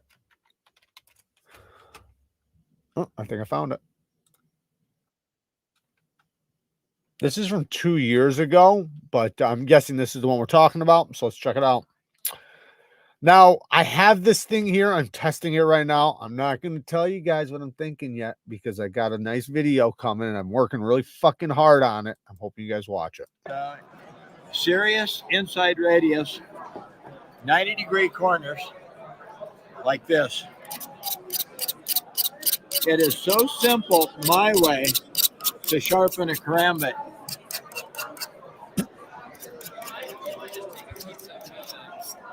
Just like that. He's doing the spine now. Like Isn't it double edged? Oh, maybe it's a double edged. Do it again No, on it's that not. side. Wait.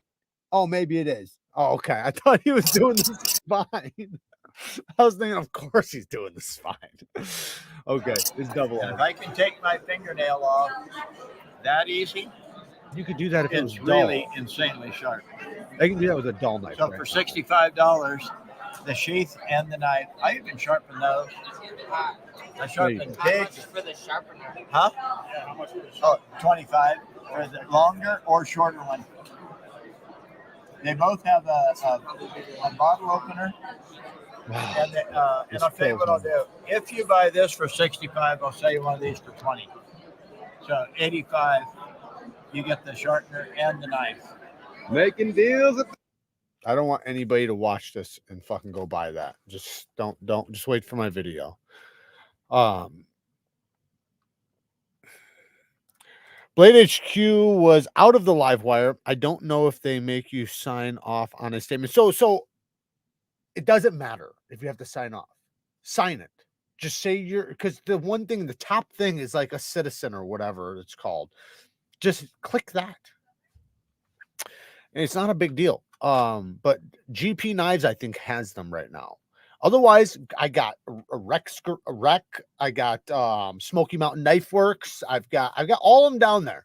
So just use one of those links and type in Kershaw Livewire. It'll pop up, and they'll mail it to you. Just click the fucking box saying that you're or whatever, and they'll send it to you. It's not like it's asking you they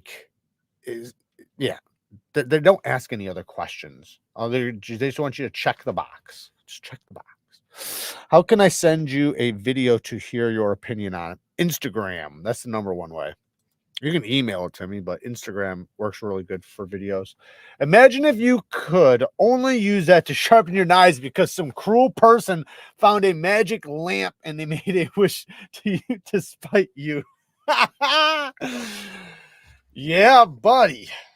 I'll tell you what, man, I've been doing a lot of tests on it. A lot. So just really quick, my video, I got my video written down right here. I'm testing an edge with lots of wear. Then I'm testing an edge with medium wear. Then I'm testing an edge with very, very little to no wear, hardly used. Then I'm sharpening a factory edge never used. I'm checking on a knife that I've freshly sharpened, that's fresh off the stone. I'm checking on a convex edge and on a V-ground edge. I'm testing it on a polished edge and a toothy edge. I'm fucking leaving no stones unturned with this thing. I got the microscope. We're going to break it all down. We're going to talk about not only what is happening, but what you want to happen. So, like, what is theoretically, what are you wanting to occur, and what is your goal when you are honing your edge? Because the goal is always the same. And I know people think sharp, right? We want it sharper, right? That's not entirely accurate, because, like, let's say if I could give you your knife and make it sharp like that, but the second you use it, it goes dull. And I'm not saying that's what this does. I'm not even saying this thing even will get it sharp. I'm just saying if something was going to make it sharp, would it matter if it goes dull the second you use it? Probably not, right? So that's not the most important part. The most important part is for your scratch pattern to go from the top of the bevel, or some way on the bevel to the apex, down to the apex, because what you don't want, what you want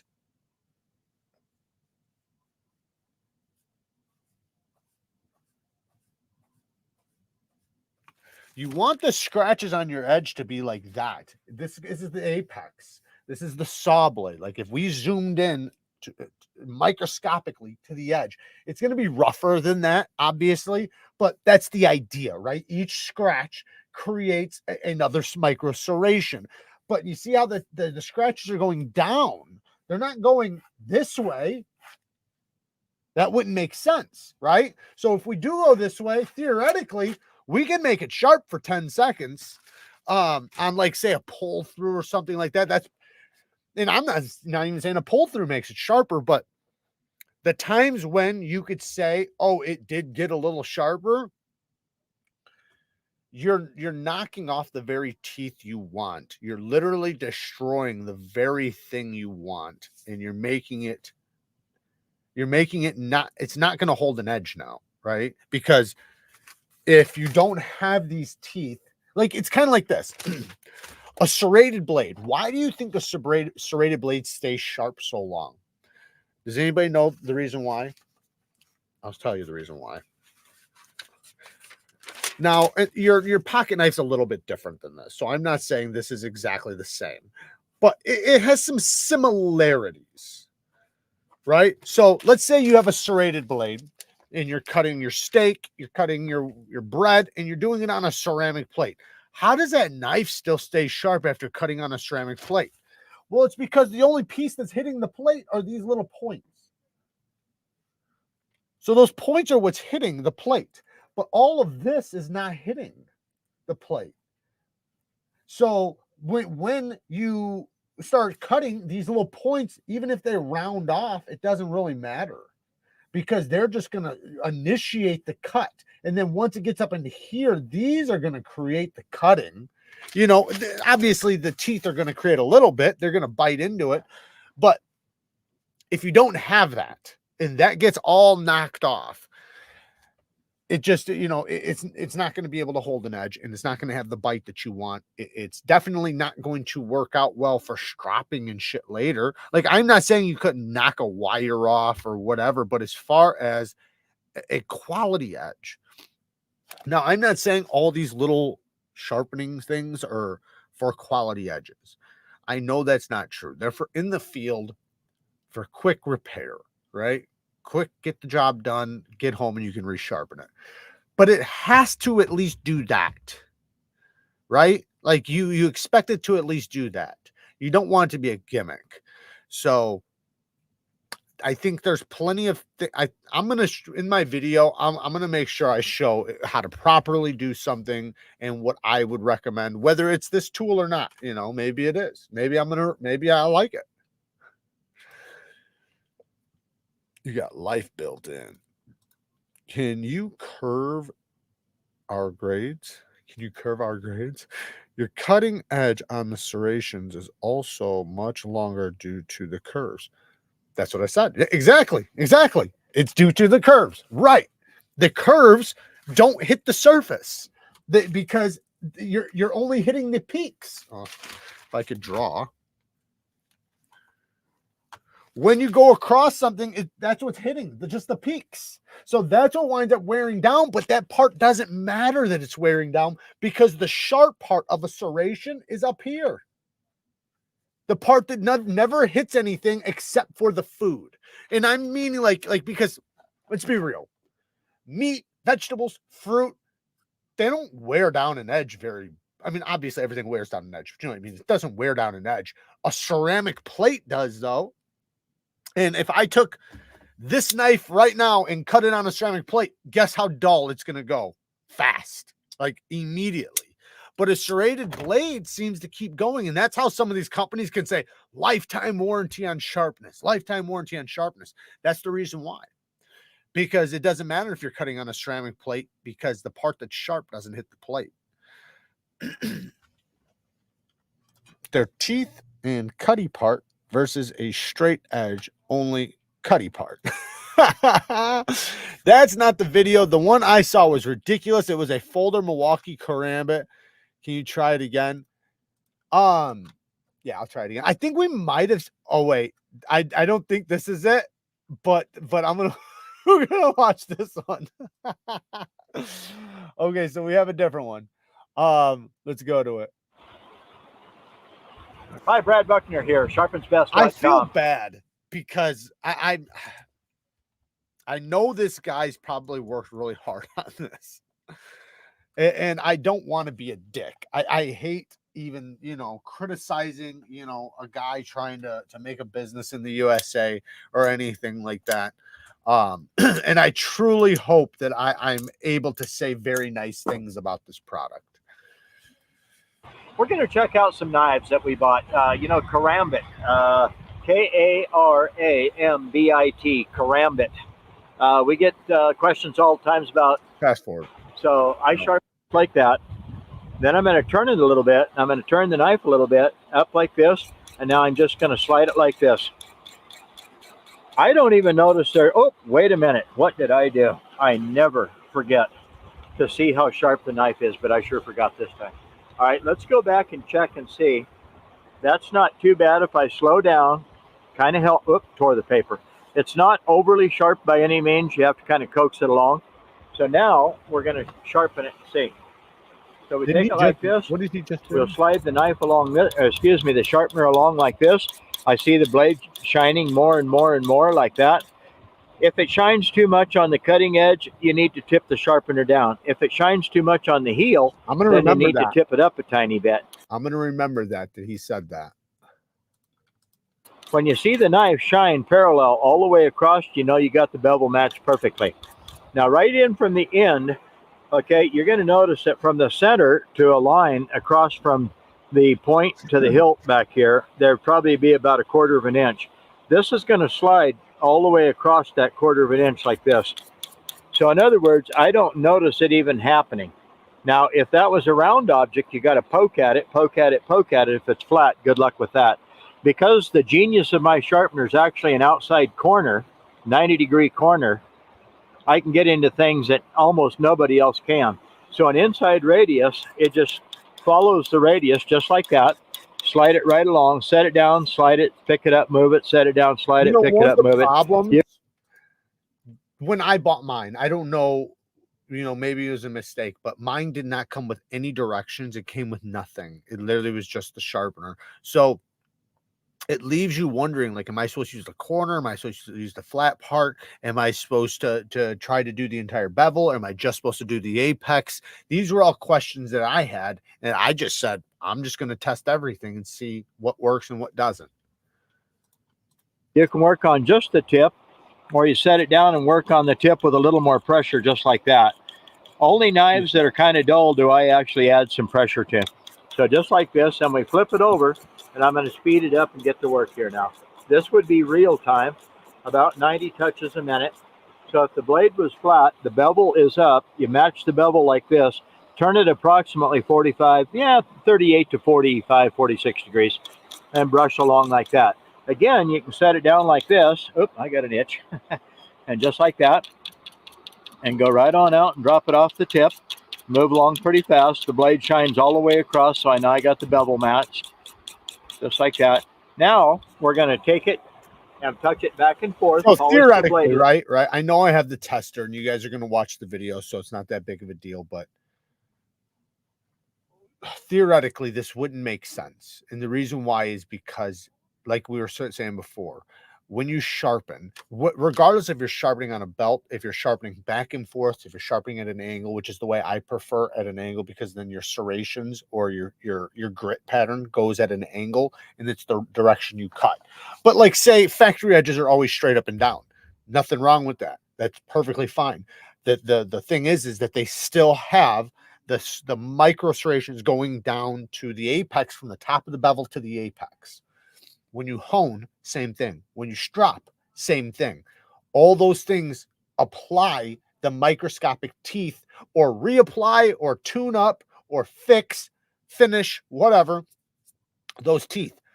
This is not doing that. This is running the opposite way. I mean, just imagine.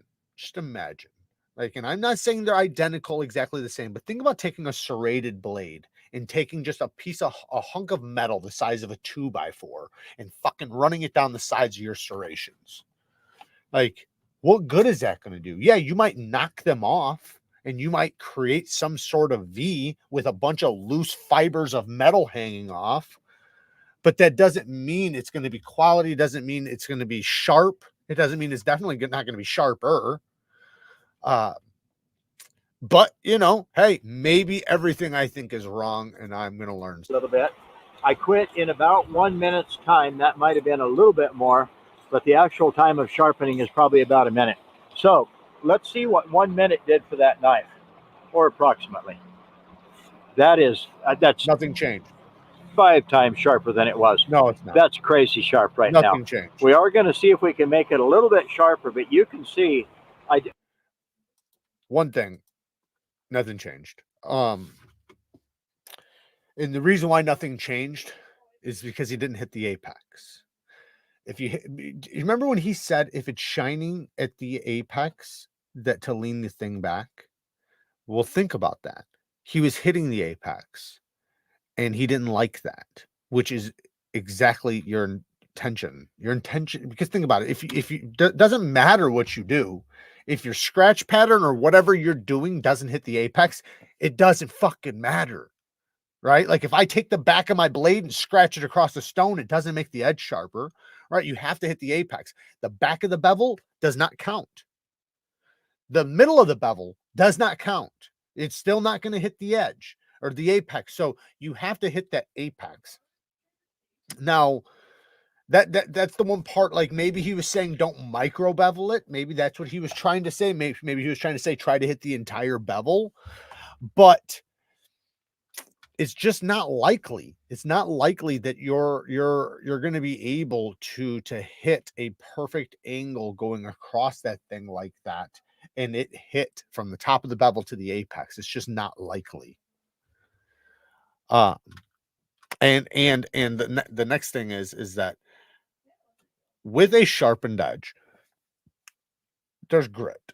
The grit is scratched into the steel, making levels and layers. With that, it's going across the surface, so it can't really, it's because there's no, this thing is shiny, just so you guys know. It's literally like a polished piece of steel is what it looks like. It's a piece of carbide, but it's a polished piece of steel, like super polished. It looks like a mirror. That's what it looks like, the corner of a mirror. So it doesn't have grit. And so it doesn't have like the ability to cut and create scratches the way you want. They could maybe knock the scratches down or rub them out, or create new ones going the wrong direction.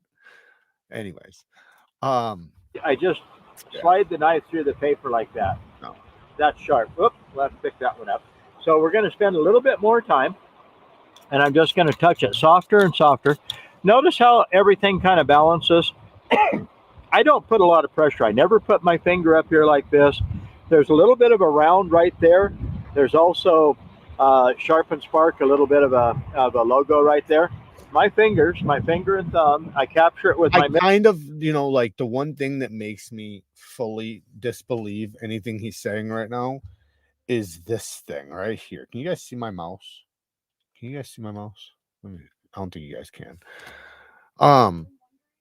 The pull through part, the pull through sharpener. Oh, maybe you guys can see it now. The pull through sharpener right here. That's what kind of gets me, because if he's advertising this, I have never seen a pull through sharpener work. There might be some out there that'll make your edge a little bit sharper as far as like sharpness level, but not as far as a good working edge, not as far as an edge to use. The only time I recommend ever using that is like I always say, if you're out in the field and you're processing game or something like that, and you just need to cut a little bit more to get the job done so you can go back and sharpen your knife. It's literally a last ditch effort to get a little bit more cutting done because your edge is so fucking dull. You're literally just cutting in a micro bevel, really quick, and it's not even a proper micro bevel. It's a shitty micro bevel. It's a piece of shit edge, but it's going to work just for the moment, you know, because it's not going to last. The second you start using it, it's going to go back to dull, and that's why you have to do it again and again and again and again. You might have to fucking use the pole through 20 times by the time you're done, but at least you got the job done. That type of thing. But yeah, I can't do it. I'm gonna see. I think that's the one he was talking about, but oh no, this is the one he was talking about. He's talking about the short. We'll watch this one since he wanted me to watch it, and then Okay, what are we doing? Hey, well, I'm standing here waiting for somebody to give me a knife. Two guys. Oh. Okay, well, we got ourselves a hawk bill. All right, this is what you bought like a week ago, or? No, I just now bought it from you. But Oh. I bought one at the last gun show from you. Okay, well, let's see. It made me a believer. All right, so that's pretty good. It comes from that thing you sold. do you notice what he just did? Let's do this.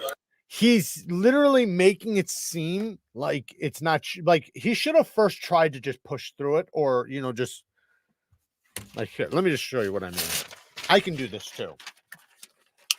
See, here's my edge right now, right? Butter, but I can easily go like this and make it seem like it's harder than it is. Now, theoretically, that is actually, when you have to do that, that does mean it is harder. Like if the edge is actually dull, you do have to do that. But if you never even test it to see if it'll do it, right? You never even test to see if it'll just slide right through it without sawing, then how do you know that the guy is telling the truth? So I think it's good to show that. Show it snag and then show that you have to do that if you want to be honest. Thank you. See, I don't even notice there's a radius to work with. No? Just like that. Just like that. Come down here like this. Work on the point. He doesn't even notice there's a radius to work with. I think he's just talking about the curve of the hawk bill, not the angle, but anyway. Like that. And then before I put it back to the paper, I'm going to do something. I got to dip it in snake oil. He just switched knives. That's what he did. He's switching his knife. Okay, that's the snake oil. Oh, yeah. He's still sawing through it too. Oh yeah. Okay, what are we doing? Hey, He looks at you. well, Like, yep, that's money, baby. That's money. Oh man, I feel bad, man, because I bet he really believes in his product. You know what I mean? I did see another video, and this one kind of made me believe that he doesn't believe in it. He took a knife. He took a knife that was already sharp, and he used it. And it was clear as day that the knife was duller after he did it, right? But what he said was, at least it didn't get duller, right? That must mean it works. That's what he said. He literally said that. He said, at least it didn't get any duller. That must mean it's doing something or something like that. That must mean it works. Well, no, that's not true. I could take a stone right now and lower my angle and go like that across it, and I'm not hitting the apex. It's not going to change anything. I could literally zip right through paper afterwards, like no problem. Now, if I raise my angle up and I go across the stone, then yeah, it's going to cut off my apex. So theoretically, you could drag that thing across your knife all day and it not do anything, you know, unless if you hit the apex. David Jewell with the 5 bones. Jared, you know the science. People follow Jared's advice and not these salesmen with miracle sharpeners. Do the work and learn to sharpen right.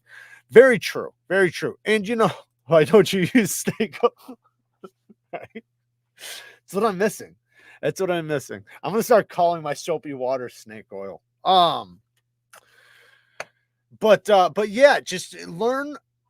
Listen, everybody's not going to learn how to freehand. That's fine. You don't have to learn how to freehand. That does take a lot of effort. I think it's good effort, and I do think that you will hold on to it, and in the end, you will. It'll be a good benefit to you. It's something you could pass down. Something, because you can. Once you learn how to sharpen, you can literally sharpen anywhere on anything at any time, and that's the beautiful thing about it. But not everybody's going to do that. But you can get a proper sharpener, right? Like that. There's no excuse for that. You know what I mean? Because even if you're on a budget, you can get a couple plates with an angle finder. There's this sharpener I'm testing right now. I'm waiting for the arm attachment. It's a freehand fixed. It's a freehand fixed angle sharpener. So we're gonna see how that thing does. I tested the first part of it. I just bought the arm for it, so I'm waiting for that to get here. I run my Rocksteady collection through a pull through, right? And you know that's another thing. I'm glad you said that, because if, let's say, you know, if I handed you a $1,000 knife, it doesn't have to be a Rocksteady. Name that knife. Are you gonna do that to it? Right? Are you gonna put it through a pull through? Are you gonna, whatever system, right? If the answer is yes, then that's probably a proper sharpener. If the answer is no, then you probably shouldn't use that sharpener on just about anything. Do you know what I mean? Because like, to think that like, oh, I would never put my fucking Herman through one of those, but I'll put this piece of shit knife through it. But why? Why wouldn't you use it on the Herman if it works? If it works, why wouldn't you use it on the Herman? Now, I can understand some arguments. Well, it's like, you know, it's a pull through, so, you know, I don't want it to do no damage and this and that. But it's like, if it does doing damage, then why? You know, anyways, I don't know. That guy's definition of snake oil. Yeah, he's the definition of one. Thank you, man. Thank you for the 2 bones. You know, like I said, I'm testing it. You know, I got high hopes, but it's very easy to just when you understand sharpening, it's really easy to understand what's going to happen, what's not going to happen. You know, it's just the way it works. You know, it's kind of like anybody who does anything, you know, like it's like you could do, let's say you do siding for a living, you know, siding, fascia, and gutters on a house, right? Let's say you do that for a living. If you watch somebody hang siding, you're going to know if that shit's going to fall out in the winter. You know, like say if it's 90 degrees out and you see them making it 1-to-1 perfect length and it's vinyl. Well, or sorry, if it's winter out, like cold out, like, you know, 50, 60 degrees or whatever, and you butt it up, because once it turns hot, it's going to expand and it's going to fucking buckle and fall off. So you just know the end goal of what's going to happen because you've been there, you've done it, you know. But, you know, maybe I'm wrong. Maybe I just need to get that damn snake oil. That's all I need. If I can get that, if I can get my hands on that, I should see if I can get some of that. That's the thing I'm missing. I'll take 3 bottles of NEEVES snake oil, please. Mamba juice. I have the Worksharp Precision Angle Sharpener Elite, and it's the best because I don't want to learn how to freehand. You just use whatever you can. Like that's what I mean. There's always going to be something that's going to be acceptable for your budget.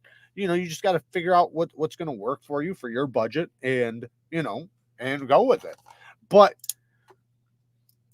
if your budget is $5, right, then yeah, you might not be able to do much. You might have to just you might have to learn freehand at that point, right? But most people can afford a little bit more than that.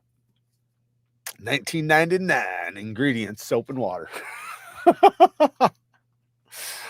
Can the Spyderco Manix 2 lightweight scales be replaced? Yes, but not yet. So I'm working with Original Goat right now. They are making some lightweight scales. They had to first make the MSI and the scales for the MSI. I'm also sending them an MSI and a stitch for the Gen 1 so that they can make Gen 1 scales for you guys, because I know a lot of you guys have the Gen 1 and they're only going to be able to make for the Gen 2 right at the moment, but they're going to be able to make the Gen 1. I'm about to mail it to them in the next 2-3 days. But the Manix is coming right after. So they're probably going to start working on that pretty soon. At some point, you know, I'm not rushing them. Like, I don't care how long it takes, you know, but eventually it's going to happen. The way I look at it is these scales are already awesome. Even with the FRN, I fucking hate FRN, but I love these scales. I really do. Like, I'm glad I have multiple of these. I have 4 of them.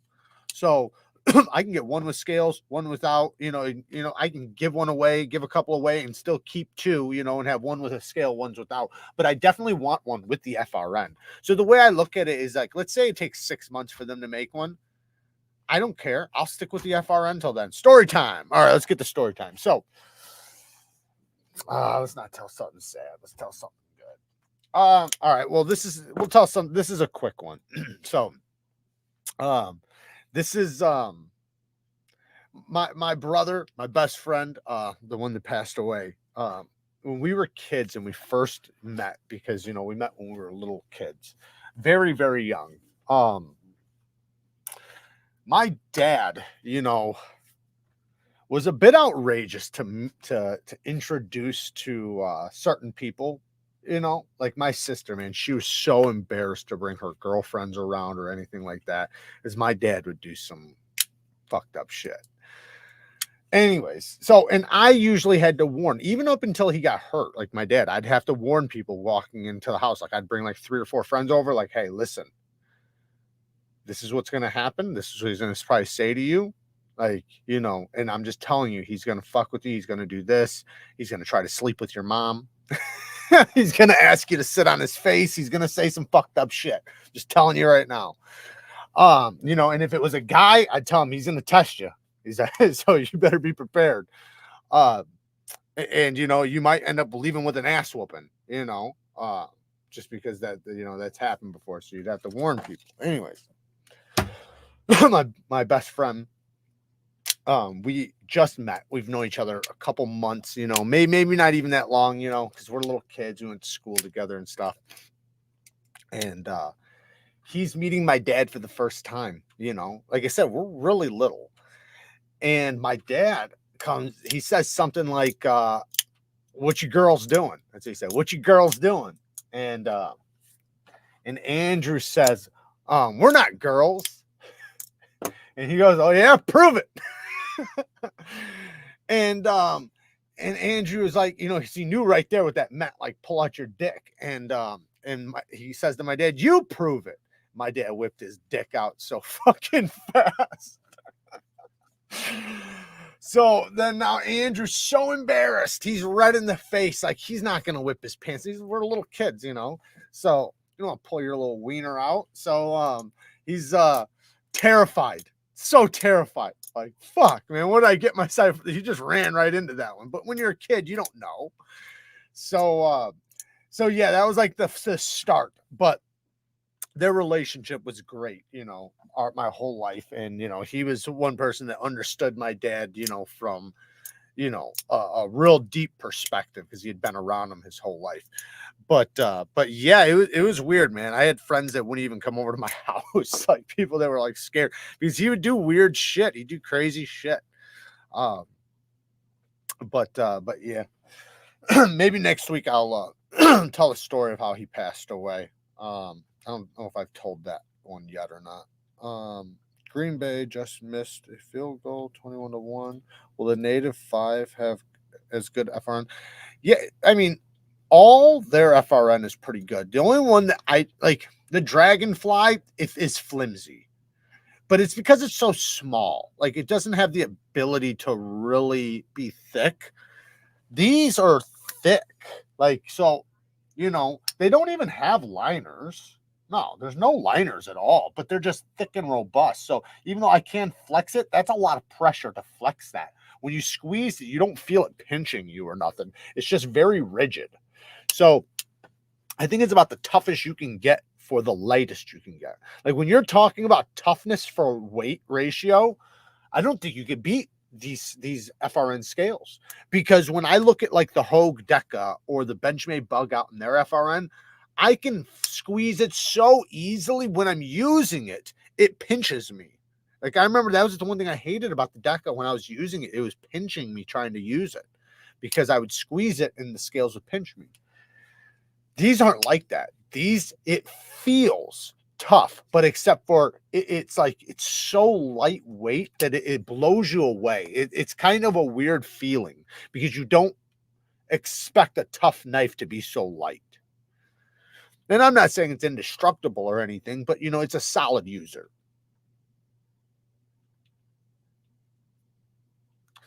Yeah, the field sharpener is great. Did I miss the Jack Wolf talk? Well, we talked about the drop. So the Jack Wolf knives dropped. I got it linked down in Blade HQ or GP Knives. GP Knives is where I tell you to go, because I think they have all versions still. Blade HQ has sold out of one. I think this one. No, they sold out of the Black Micarta one first. I don't know. You have to just check. But GP Knives has the reverse tuxedo, and yeah, these things are so badass. Like I was saying earlier, I like it so much that I actually gave one to one of my uncles. This one. Just different colors. But yeah, man, you can't. This is what I love. If I'm going to have a slip joint, is I love this type of access. If you're going to have a slip joint, I want to just grip it and rip it. I think that feels so good. This is a nice size. This is a great size knife, you know. Like, this is such a capable knife. And I got mine in the Richter sheath. This is probably my favorite sheath of all my sheaths right now. He does such a good job, man. Look at this thing. Look at, like, the scratches in that. Doesn't it look cool? You can find him on Instagram. I got crack on my, what the fuck? I got crack on my FRCP scales by the Pivot. I don't know if I should retire my Manix 2 for the time being. Oh, I got a crack. I'm reading. I got crack on my scale. I got a crack on this. Fuck me. What'd you used to do? I got a crack on my FRCP scales by the Pivot. That sucks. I don't know if I should retire my Manix 2 for the time being or continue to use it. You could epoxy it. You could super glue it. That's what I would do. I just super glue the crack. Once you super glue that crack, it's probably not gonna, you know, it'll probably be fine. But other than that, you could replace the scales, or you're talking about for the FRN scales though. Huh. Yeah, I would say, I mean, if you can replace the scales, otherwise just keep using it. Put a little super glue on it, you'd be all right. You'd be all right. I can't find what. I think maybe it's because it's a bit off center and won't center up.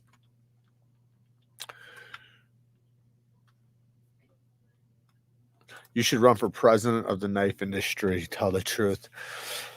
I'd have to be elected, though. I'd have to be elected. Yeah, I should definitely run. Be in the running at least. That lightweight Manix is really lightweight, man. It blows my mind. I know. And that's what I love about it, because I never was into lightweight knives.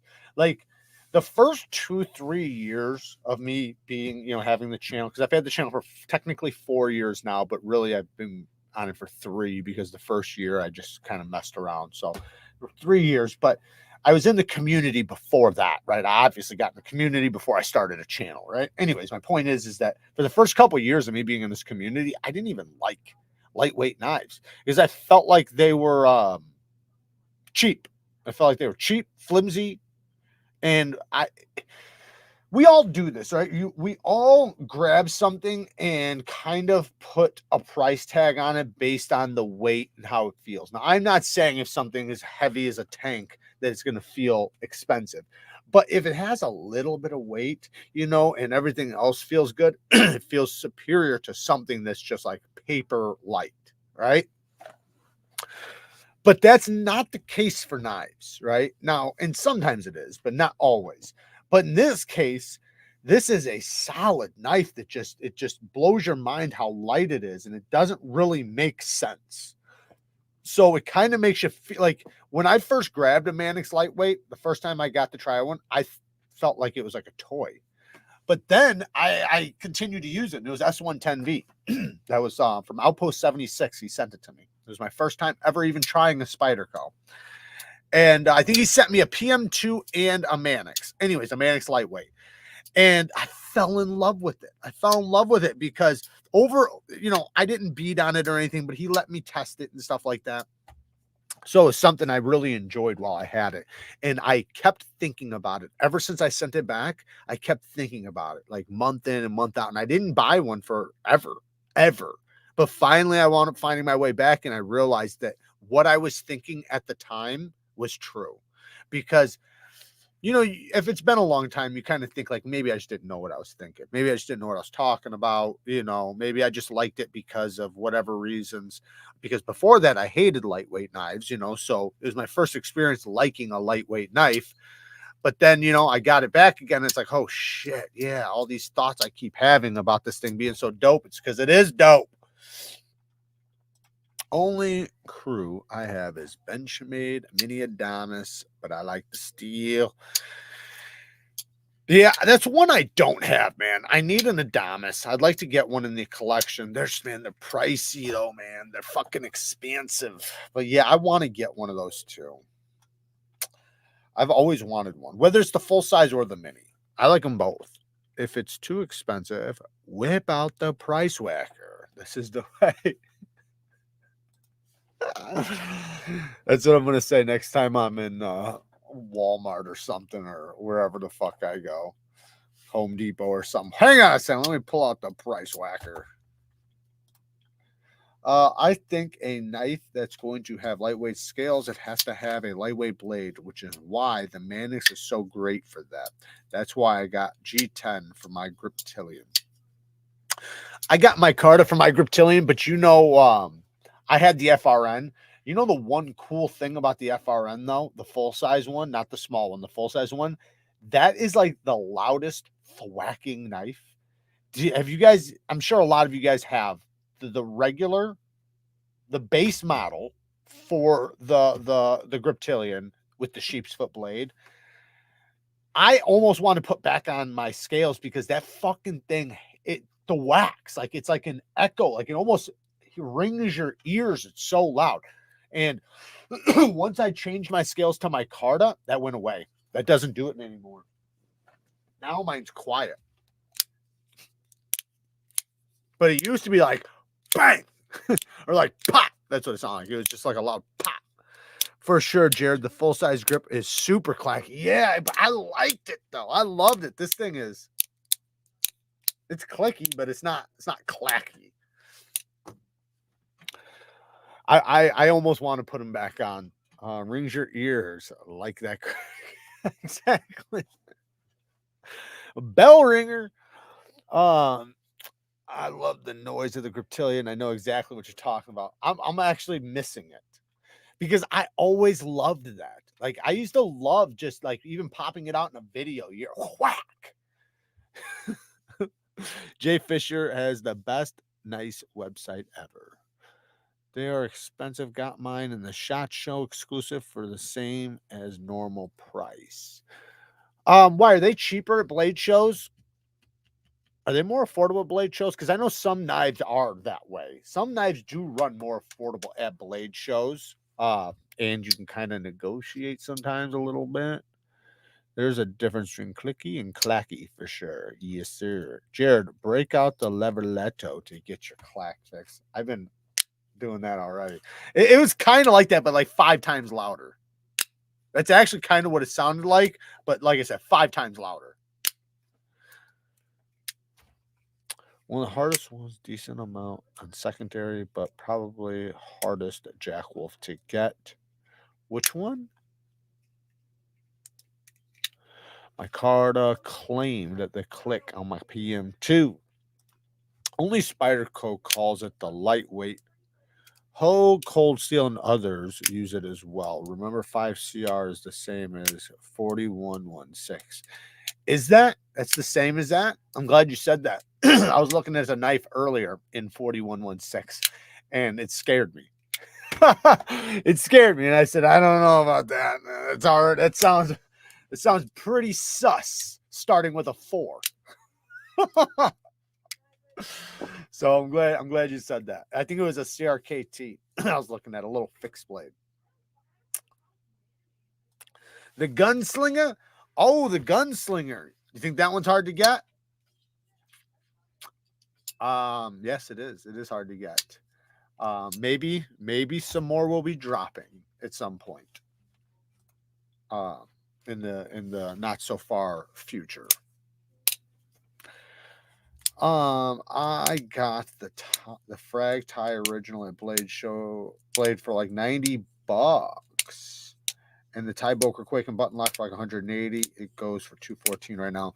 Yeah, you can get like, you know what's really cool is if you really like Spydercos, man, you can go and get the what are they called, secondaries or whatever the fuck they're called, where they have like an issue, but they don't have an issue.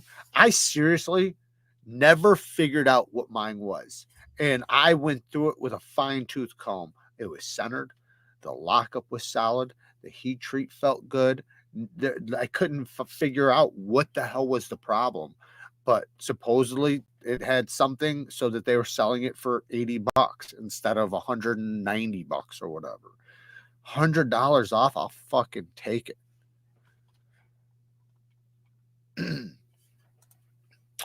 Yeah, this wasn't the minimalist, but it was like a Warncliffe long version of that. But it wasn't the minimalist though. It was like it's on Blade HQ. The SHOT Show exclusive was limited edition and read my card in crewwear with limited logo. I'm not sure on the original price, but was happy to pick up for normal. I got the Frag Tie original at Blade for like 90 bones. Oh yeah, you read that one.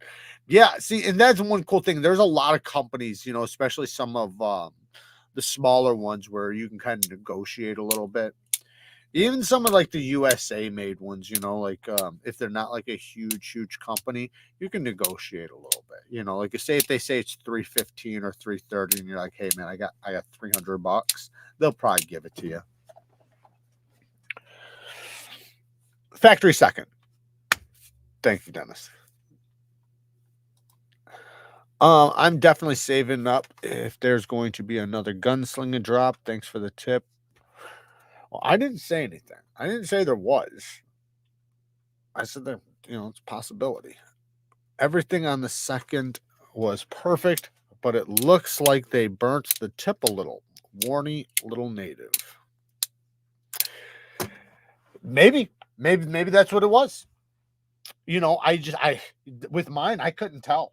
I looked it through, but you know, that could be. But it's weird though, you know, because you would think that does show that they really do go with their quality control. Now, I know there's some people that'll bitch because I know, like, I've had people tell me that they've reached out to Spyderco for warranty work, and Spyderco says that wouldn't have left our shop that way, so you must have done it. Because our quality control is so good that would have never left the factory, so you must have done it. Now, I think that's complete bullshit. I don't agree with that method, but they might be kind of right? You know, like if they're going to say that, they might actually know that that's somewhat true. And then when you look at all their factory seconds and you're looking at them, they're fucking. I haven't held like 1,000 of them or nothing, but from the ones I've held from my friends and my own, when we bought ours, like there was like 4 or 5 of us that bought them, and every single one of them was perfectly fine. Like they were centered, they were everything. Like that's what we were expecting. We were expecting it to be off-centered, or you know, maybe the grinds to be off, or something. But it was like nothing. I seen this little dot, and I thought that's what it was, and somebody told me like, no, that's the indicator saying that it's a factory second. Just curious if you ever tried out the DMT or Sharpening credit card sharpeners. Yeah. So like with the credit card sharpeners, they're small. So they're not going to work that good because they're small. Therefore, they're pocket sharpeners. I would say just get the Worksharp field sharpener. If you want something small and compact like that, get that, because that comes with a strop, a honing rod, 2 plates, and a thing for serrations. A ceramic rod that has 3 different textures on it. Like it's actually a badass little system. So that's what I would go with. But yeah, they're, you know, if you want like a little credit card size sharpener, yeah, they're cool. They're gonna wear out fairly quick though. They, at least from the ones that I've tried, they don't seem to have the most high quality diamonds. They seem like they're gonna wear out pretty quick. If you are gonna get one, I would recommend getting a very coarse one, as coarse as you can get. If you get 300 grit, then go with that, or lower, because if you get a 600 grit, remember it's only this big. So the diamonds it's 600 grit, it's going to wear out faster than if it was 300 grit, right? The coarser it is, the longer it'll take to wear out. If it's like 1200 grit, a 1200 grit stone in many cases will wear out after, you know, a dozen sharpenings if it's not that good of quality. So look at the factory second blade with the new microscope. May have a micro pinhole. My micro pinholes. Well, that one, remember I said it had that one indent, but that was saying that it was a factory second. I didn't know that though. It's funny how a lot of knife guys will buy all these knives with titanium scales and super steels, but they always love Spyderco knives a lot. I love when you talk about knives I could buy. Well, Spyderco is just, they're the best, man. They really are. Like, if I had one company that I could only buy knives from for the rest of my life, it'd be Spyderco for sure. Yeah.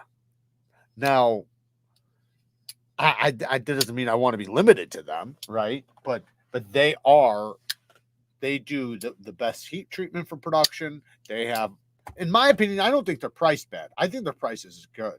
You know, they're USA made. They're doing a good job with the heat treatment, and they're the same price as like Hogue. You know, so I can't complain. You know, think about it, $144 for Rex 45 and FRN, USA made with a good heat treatment. And it's GP Knives exclusive. So they're making their money too. So how much is Spyderco really charging? Really think about that. How much is Spyderco charging for that? $100? You know? So to me, like, it's a no-brainer. Now I know we pay more than that, but it's because, you know, it has to go through other hands, right? It just is what it is. Now, with their G10 knives, were they 170, 180? You know, granted, I don't think that G10 costs $40 more than FRN. Of course I don't, but they do have liners. Like there's a little bit more to them. They have steel liners. What else is different? I think there's a couple things different. I'm not sure, but yeah. Yeah, I'm getting out of here too. I think we've definitely extended the time. Tomorrow though, we're coming back here in just a few hours. So I'll see you guys at 12. Well, at least the members. I'll see all the members at 12:15 tomorrow. Not sure exactly what we're gonna do. Maybe we'll test out that new microscope a little bit. I've already been testing it out, but maybe we'll do a little bit of that. And yeah, I don't know. Maybe we'll sharpen something up, or maybe we can just fuck off. I don't know. We'll see. Maybe we'll give something away or something. I don't know. I gotta do some mailing soon, so maybe we'll do that. My Manix 2 was 100 bones because the website had a glitch. So I grabbed 2 KIZERs also for half price. What? They had to give it to you, right? What's your thoughts on Giant Mouse? I only have a few so far, but that's my absolute favorite right now. So I love Giant Mouse. I think they do a great job. I think they have some great models. I have many of their knives. I probably have 7+ models from them. Maybe even more than that. Probably like 10 or more. Great knives. Love their knives. I do have a couple issues. One, they run their M390 very soft unless if it's coming through Riat. The stuff that's made by Riat is good. The stuff that's in LMAX is okay. That stuff's actually pretty decent. I personally haven't had any issues with their LMAX, but their M390 seems to be ran pretty soft. So I wish it's because they're an Italian company. Italians, for some reason, just can't get, they like tough, soft steels more than anything. This is what they like. I don't know why, but that's what they like. So that's what you get. Now, they have some of the best micarta. They do good work. Sometimes they're a little bit rough. Sometimes. I'm not saying always. And you could say MKM, Giant Mouse, and what's the other one? Viper. All right. Those are 3 Italian companies.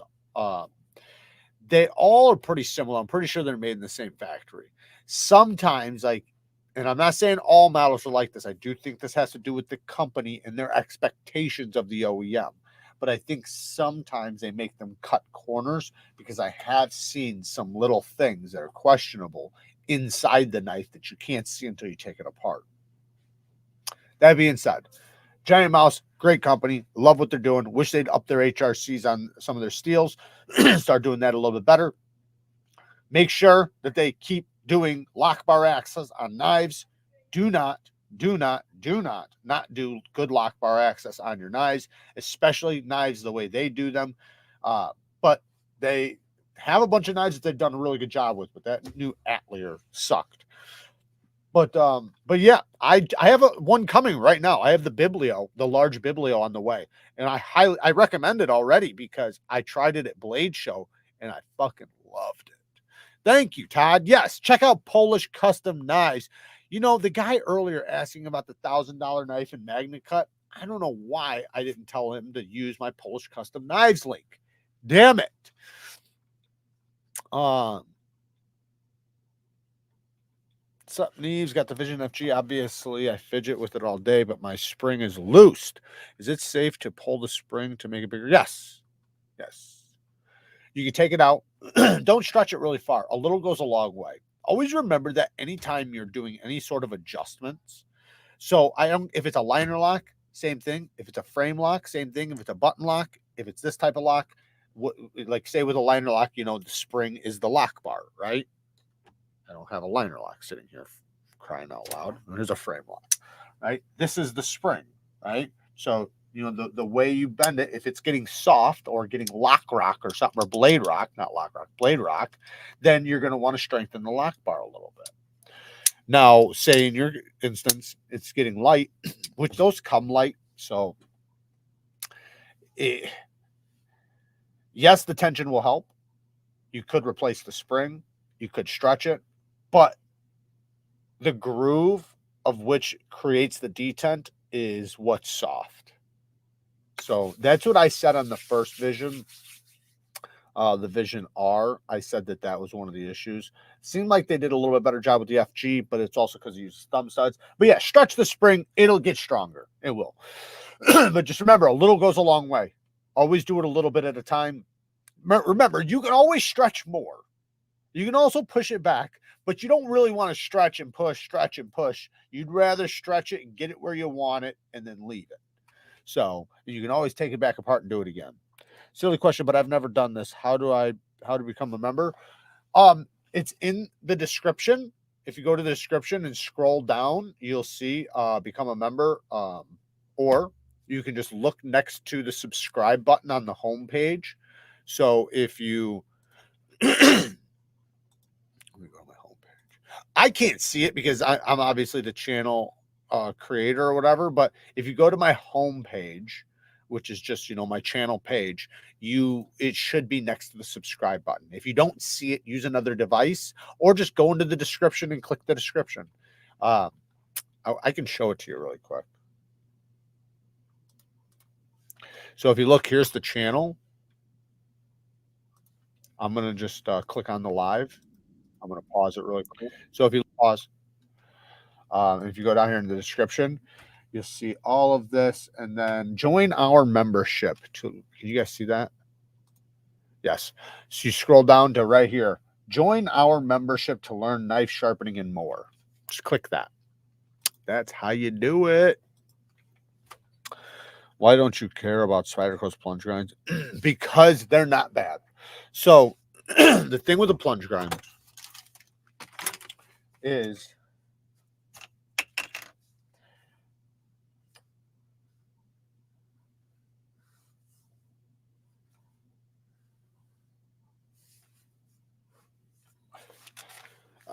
you guys might not understand the drawings, so let me just grab a different thing. Okay, so say if this is the knife, this is where the plunge grind is starting, right? Let's say this plunge grind tapered all the way to here. Well, that would be the problem because now when I sharpen the steel back, I'm going to hit the plunge grind. With a Spyderco, they don't have a tapering plunge grind. Their plunge grind is straight. So while some people would rather just put a notch in right there, and this little spot is a little bit tougher to sharpen than the rest of the edge, it's not impossible and it's not difficult. It's just, you know, takes a little bit more effort. But my point is, though, is that see how you can sharpen all the way up to the plunge grind? You can sharpen all the way up to it. You don't have to sharpen the plunge grind because the plunge grind's a wall. you know, it's flat. It's not tapering. Now, if this plunge grind went from here to here and tapered, then I would sharpen into it when I'm sharpening. And it would lift me off my stone and all that. With this, I can literally sharpen up to that. See that? So I can sharpen right up to that part. Now, granted, sometimes it hits the stone right there and it can chip your stone. So you do got to be a little bit more careful with that. But at least it doesn't look like a fucking mess when you're done sharpening. That's why. And when you have that, like let's say this was the case with this knife, it would lift it off the stone right there. And it would actually make it to where I wouldn't be able to even sharpen the apex right here. So that's another reason. So there's just, you know, a few reasons, but that's why Spydercos doesn't really matter, because they don't have a tapering plunge grind. They don't have a choil, but their plunge grind, it's always about the plunge grind, not the choil. There's nothing to do with the choil. It's to do with the plunge grind. You can have a beautiful choil and have a shitty plunge grind. Just like you can have no choil and have a perfect plunge grind. All right, guys, I'm going to get out of here. I love you guys. I appreciate you guys. 12:15 Central Time tomorrow. We're going live with the members. We're going to do some live sharpening, some live bullshit, probably maybe give something away. We'll see what we're going to do. You guys name it, we'll do it. Work hard, stay tough. Until next time, peace. And thank you guys for all the donations tonight. I do greatly appreciate it, and I appreciate all the support too. You guys are awesome. Thank you guys for hanging out with me all night. And yeah, see you next time.